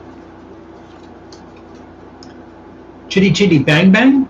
Is that what it was from? I love to laugh. I don't think so. I think it was from Mary Poppins. So it's the scene where they're in the bank and then not in the bank. With the two of them are telling jokes, and they keep on flying up to the ceiling every time they laugh. So I think that's what that was from. I think it was pretty sure it was Mary Poppins, and not Chitty Chitty Bang Bang. Whiskey is made from barley, corn, rye, or wheat. That is quite a variety. If I was going to take a guess, I would say Irish whiskey is probably either barley or rye. That's just a guess. Favorite Western film? Silverado. Mine's Tombstone. Tombstone's good too. I'll be your Huckleberry. Western is Old West, Cowpoke, and Cheros. Yeah, I got that. All right, let's ask a question before we dig into our Colombian snack. And the question is, what is the oldest restaurant in Philadelphia? What is the oldest restaurant in Philadelphia? So that goes here in Philadelphia, over there. And let's open up our snack. So again, artisanal Chicharron De Guahat from Colombia. And most likely from Ubate, which is the cheese. Let me try that in English. It is a 9% beer. The cheese producing region of Colombia.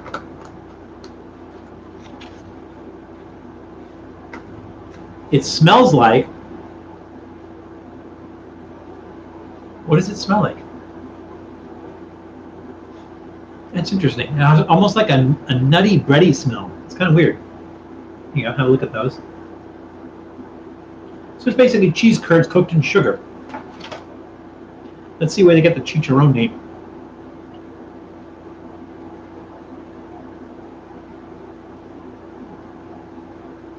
You get that really sweet smell, sweet taste right off the bat. They're very chewy. Panela. That's what it is. Panela. That is the sugar. Panela is not. It's unrefined sugar. Basically, they just take the sugar cane, they allow it to dry. It's this brown stuff, and they dry it in bricks, little brick molds, as opposed to piloncillo, which is in that little cone. So if you're going to cook with it, you just kind of shave some of that off there. This is cooked in the liquid form of that. The Gambler, another good film. I didn't see The Gambler. The Gambler was with who's the Kenny not Kenny Loggins, Kenny Rogers. The Gambler with Kenny Rogers. Gillen's Irish Pub has been there many times in Philadelphia. Oh, okay. You're guessing. That's a guess. Was there other guesses? Mean Metal Mike, you're the only one guessing. These are weird. So, I know that there's no meat in here. There's no pork in here. It's called chicharron, and my mind just wants to go there, and it's just not there.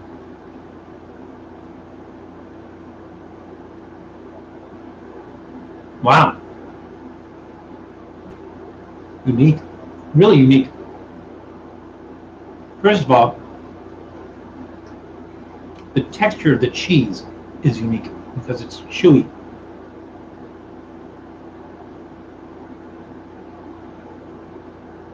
Most of the flavor is the panela, so you get that sugary flavor of the panela. It's more of a sweet snack.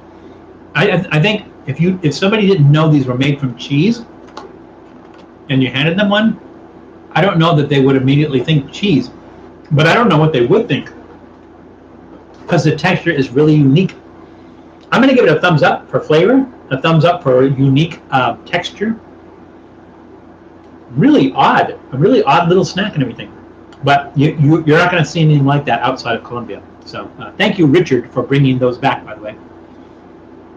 Really good. Thumbs up. Let's go back to our question. Our question was, what is the oldest restaurant in Philadelphia?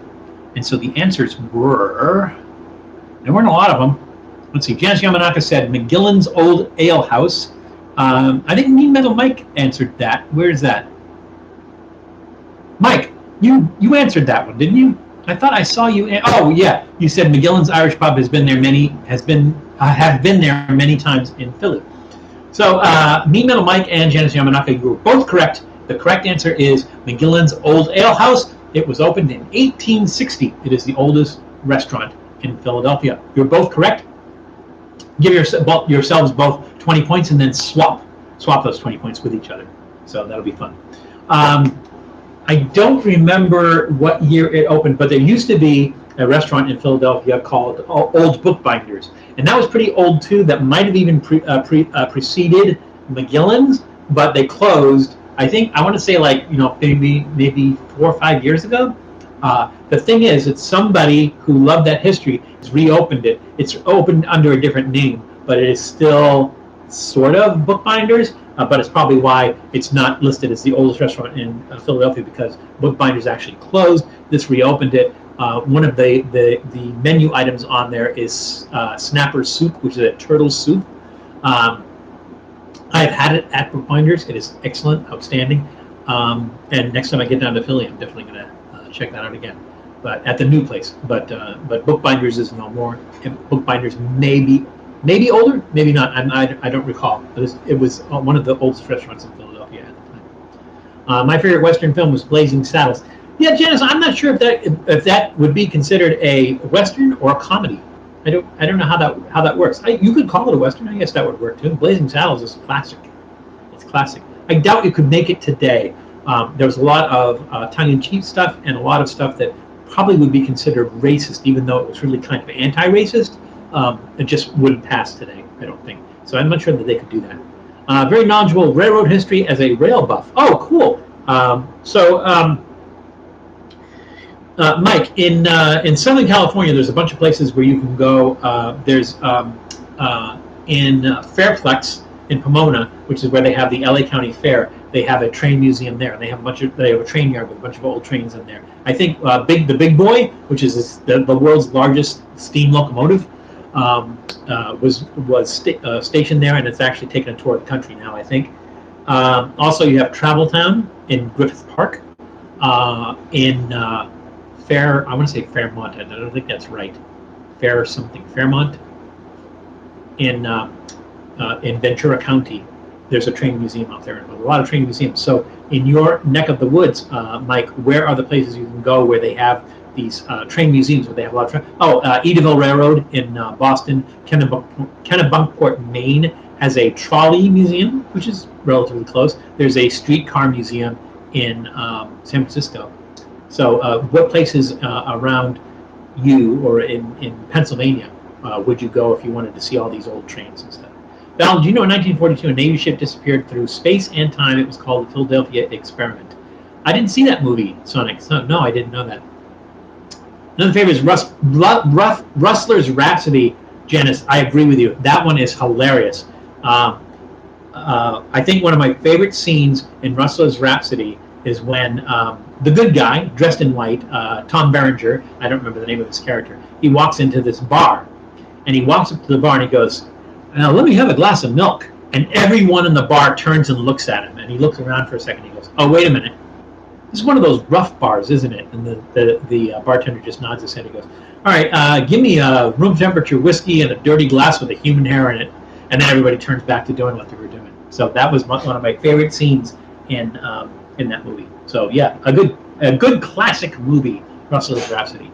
A lot of people would be surprised at the role that Andy Griffith played in that movie. But interesting. I won't spoil it. It's a must see. So, let's see. What did I miss? Check out Shady Maple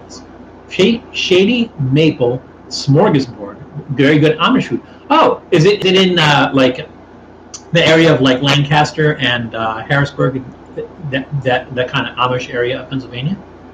Shady Maple Smorgasbord. That sounds good. I definitely should check that out. Amish food is delicious. I bet it is. It's like good old-fashioned food, right? It probably would be very similar to what you get at a sugar shack in Quebec. Probably very similar to that. Railtown, 1897. I'll check that out. Strasburg Railroad. Been to Travel Town. Kids can ride the tiny model scout. Kids can ride it. Why can't I ride it? It's fun. It's in Griffith Park. Sonic. It's part of Griffith Park. Railroad Museum of Pennsylvania. East Broad. Oh, you know them all. Val, you ever saw Who Framed Roger Rabbit? Yeah, Who Framed Roger Rabbit was probably one of the earliest films that did a decent job of combining animation and live action together. There were a lot of cross references that were actually pretty funny. A lot of kind of interesting things about that movie. Like, for instance, when they were making the film, they went to Disney, and they said to Disney, they went to Disney and they said, we want to use Mickey Mouse and we want to use Donald Duck. And what Disney told them was, you can use those characters, but Mickey Mouse has to have the exact same amount of screen time as Bugs Bunny, and Donald Duck has to have the exact same amount of screen time as Daffy Duck. So they worked it in so that they're both in the same scene. So Bugs Bunny and Mickey Mouse are in the same scene, and Donald Duck and Daffy Duck are in the same scene. And they did that because that's the only way Disney was going to allow them to use those characters. Some of the other characters, Popeye doesn't show up. And the reason Popeye doesn't show up is because Max Fleischer did not give them permission to use Popeye. But Popeye would have been a popular film back in the 1940s when it was supposed to take place. They didn't get permission to use Popeye. So that's why Popeye doesn't appear in that film, which is a shame. Hey, John Debney snuck into the room. Welcome, John Debney. Glad you could make it. We have maybe another 10 minutes left, but you are never too late. Glad you could make it. Strasburg Railroad, being the oldest railroad under its own charter dating back to 1862, it's a top-notch tourist. So how far does the railroad go? I'm sure they have a train that takes you on ride, but how far do they go? Like how much of the original railroad is still in existence? If you go to Edaville Railroad, which is in Carver, Massachusetts, on Cape Cod, they take you on I think it's a steam train. They take you on a ride through the cranberry bogs. And then around Christmas time, they decorate it. They decorate it with like Christmas decoration lights and stuff like that, in going through the cranberry bogs. I don't know if they do a Halloween one. It would surprise me if they did not do a Halloween one. Julie, if you're still on, does Edaville Railroad do a Halloween thing as well as a Christmas thing?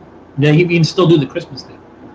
Roger Rabbit and Dick Tracy were both 1940s detective, Los Angeles themed crime thriller animation. But Dick Tracy was animation like a long time ago. I think the most recent Dick Tracy was live action. I don't think they used animation at all. I think it was mostly live action. That was the Madonna was in it, I think, and who's the guy that did Bullworth? He was in it, I think. He was Dick Tracy, as far as I know. Let's see. 9 Miles. Wow, that's decent.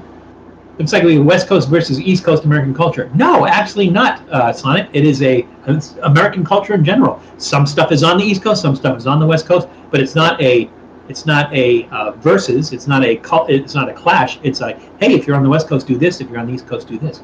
So that's the thing. It's like let's end the division and let's just be one whole country where you can do fun things on both coasts. Maybe not the same thing, but fun things on both coasts. Julia said no, and I can't remember what the question was, so that's okay. They almost shut. Oh, really? Oh, yeah. Well, that makes sense because of COVID. That's too bad. So you're saying no, they don't do a Halloween thing? That's too bad. I used to love. So when Julie was little, I used to take her to Edaville Railroad. We used to go down there. A lot of fun. Amish food is sort of Dutch-German traditional film food. I think you mean food. Yeah, I agree. Warren Beatty. Thank you, Jens. Yeah, I imagine it would be. I think because Amish is Pennsylvania Dutch, is I think that's what they call another name for Amish is Pennsylvania Dutch. They used to do Cranberry Festival thing in the fall, but they've been closed for like 2 years and they planned to close permanently, but people begged them not to. But for a while, like after I was taking you, like back in the 80s, I think back in the 90s, it started to go into distribution. I think it was closed for a few years back then, and they just kind of reopened it back up and everything. I don't know how much of the original they kept, but Julie, you look attractive. Oh, okay. All right. We have one snack left. We have 10 minutes left. We have 8 minutes left, and we have one snack left. Let's go ahead and open that. This is our Sonoma Jacks Parmesan peppercorn, but we have to ask one more question. And the last question of the day is going to be, where was the first ice cream cone served? So not just the cone with the ice cream in it, where was the first ice cream cone served? So we're going to put that in the freezer so it doesn't melt, and we're going to open up our last snack, and our last snack is our Sonoma Jacks Parmesan peppercorn cheese from Dairy Food USA in Blue Mounds, Wisconsin. And again, at the beginning we kind of went through this, and we said it was unusual for it to have a little individually wrapped wedge of cheese being made from Parmesan, but it is not made from Parmesan, it is Parmesan flavored. It's Parmesan in it. But it is mostly cheddar. And, open here. That's a good idea. I love cranberry juice.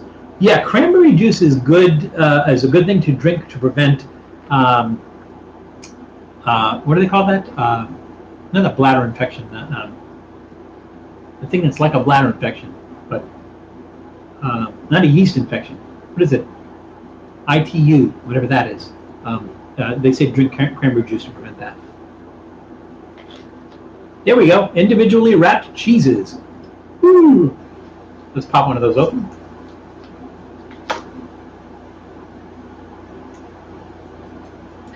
I saw Quats in the supermarket and left.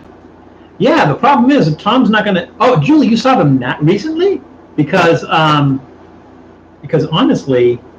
I think they're out of season. We don't usually see UTIs. Yes, thank you. But what does UTI stand for? I forget.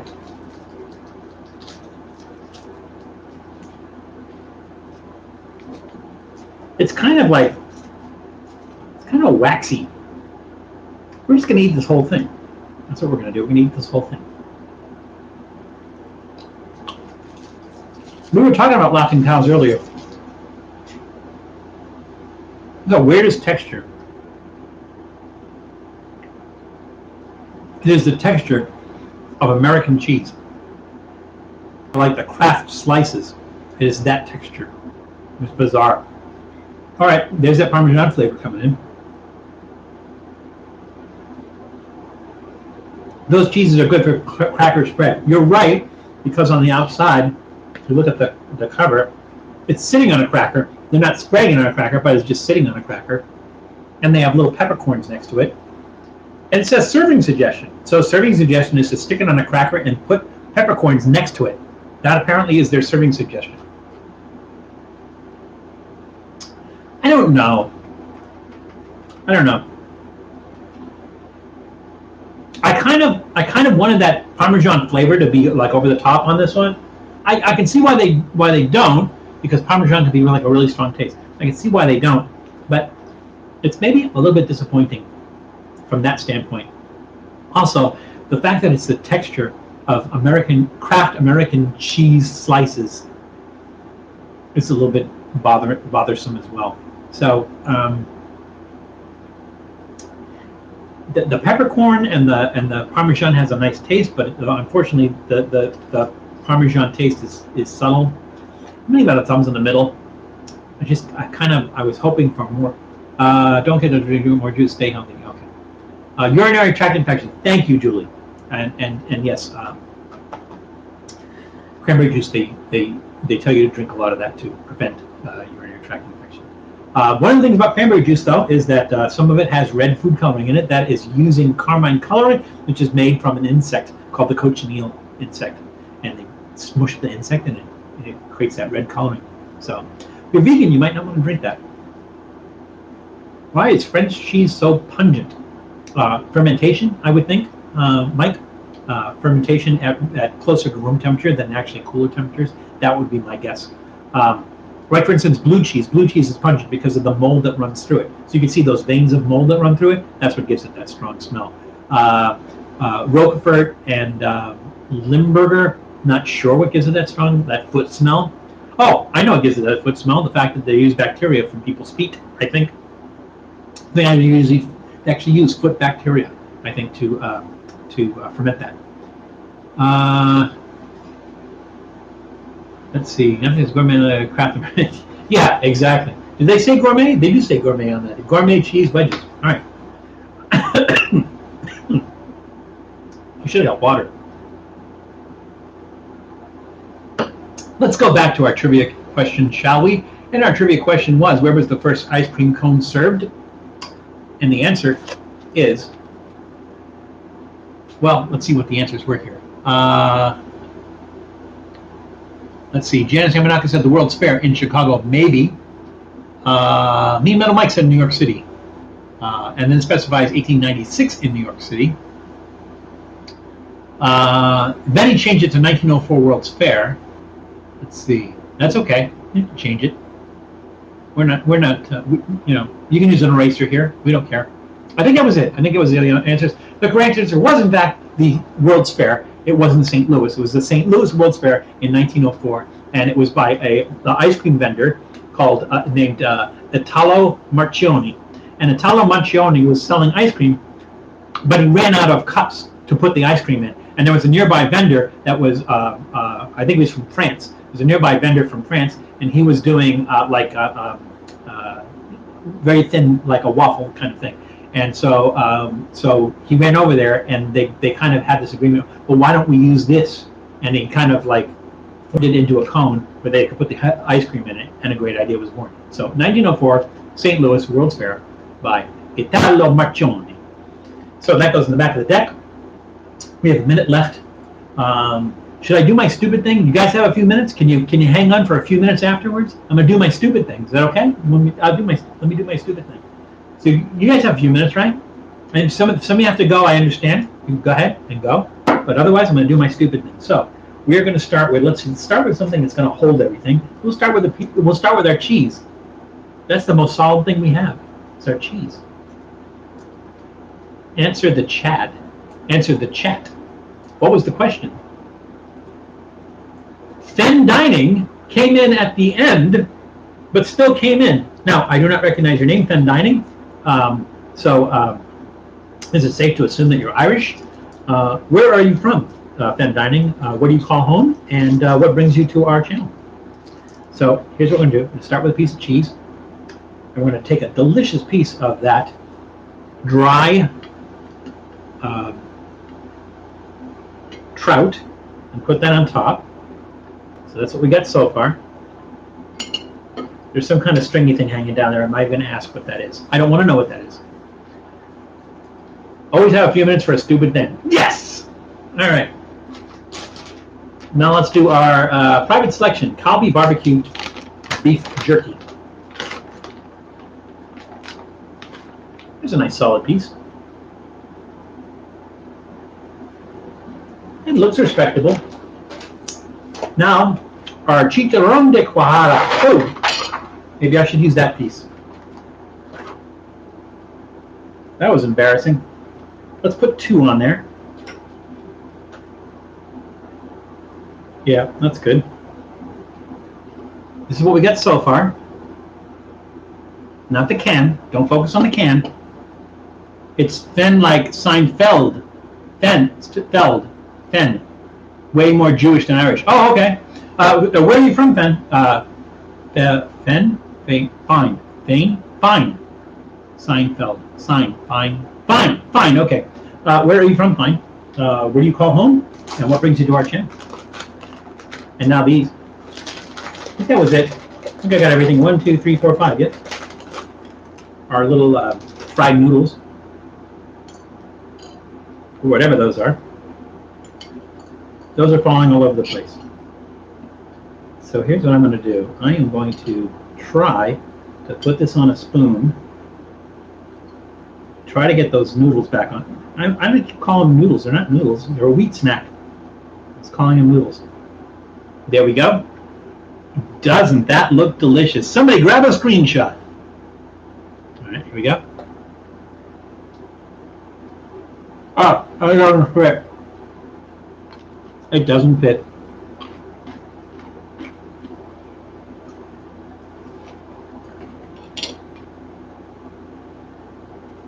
Mmm.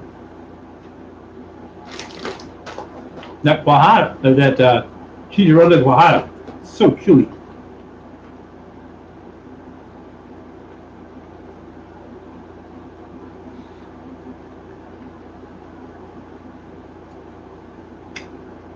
That is an odd combination, fine, but I'm glad you can make it. Glad you could be part of our show. That fish is still dry.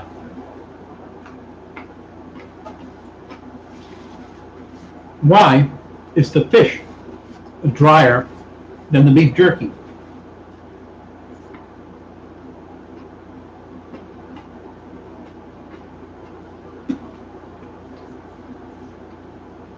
So much flavor going on there. The main flavor is the cheese, but not the Parmesan part of it. The American cheese flavor.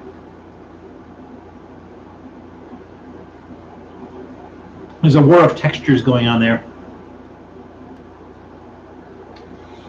That's the kind of thumbs in the middle one. It doesn't suck. It's just there's too much weirdness going on. There's too many different. It's too busy. There's too many weird things going on in there. It's not that it, like I said, it doesn't taste bad. It's just that it's too much going on. Texture-wise, taste-wise, too much. So maybe not a great idea. The cheese is Ohio Express chewy chewy. That would be an insult to Ohio Express. Well, there you have it. We gave it a shot. A lot of cool snacks. If you need to know where to get these, I think I was pretty clear on where I got them. But if not, let me know. Drop me a note. Leave a comment. We always love comments and everything. I will. Ton, really quick. Are you doing an episode? Are you doing a live stream in a couple of hours? Are you going to do one today? I'm going to ask you to check out the channels of the other people that are, especially the people that were on the stream today. Food Taster TV, Janice Yamanaka, Old Guy in Colorado. Check out their channels. They do some great stuff. They really do. We've done a lot of collaborations with them and everything, but still, we mentioned Reckless Eating. Check out Reckless Eating. Do what you. I mean, even the Reckless Eating has about 620,000 subscribers. I'm still going to call them a relatively small channel because there's some out there with millions and everything. But they need your help, really, because YouTube sometimes, or for the most part, overlooks the little channels. They'll do anything to shut them down and everything. Rob Switch Reviews, the Trips, Serial File.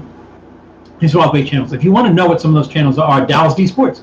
If you want to check out what some of these channels are, go to our YouTube channel, and then at the bottom of the page it says Featured Channels, and then under Featured Channels, just click on the link that says Featured Channels, and it'll give you the whole list of all the featured channels, and all these people will be in there. Kraut Burgers tonight. Oh, nice.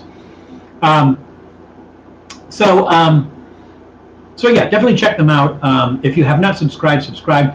Even the people who are on this stream right now, right? Some of you are not subscribing; you're just on the stream and everything. If you have a chance, subscribe to our channel. Subscribe to our channel, like the videos, and leave a comment so that we can still be interactive with you, even on the videos and stuff like that. So it really does make a big difference, and it really does help. But I can see by John Cleese on the wall that we're past our regular allotted time, and I appreciate you staying late so that I can make that weird concoction and try to eat that. I definitely appreciate it.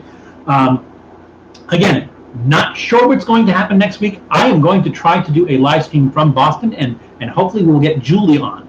We'll get Julie on live stream, and she can be on the live stream with me next week. We will figure something out. But until then, and I really literally will see her next week. Again, I thank you all for making Trippy Food part of your Saturday, and just wanted to tell you all to just be careful because it's crazy out there. So please take care of yourselves, take care of others. Important, take care of others. Be careful, and we will see you soon. So, bye, everybody. Thanks again.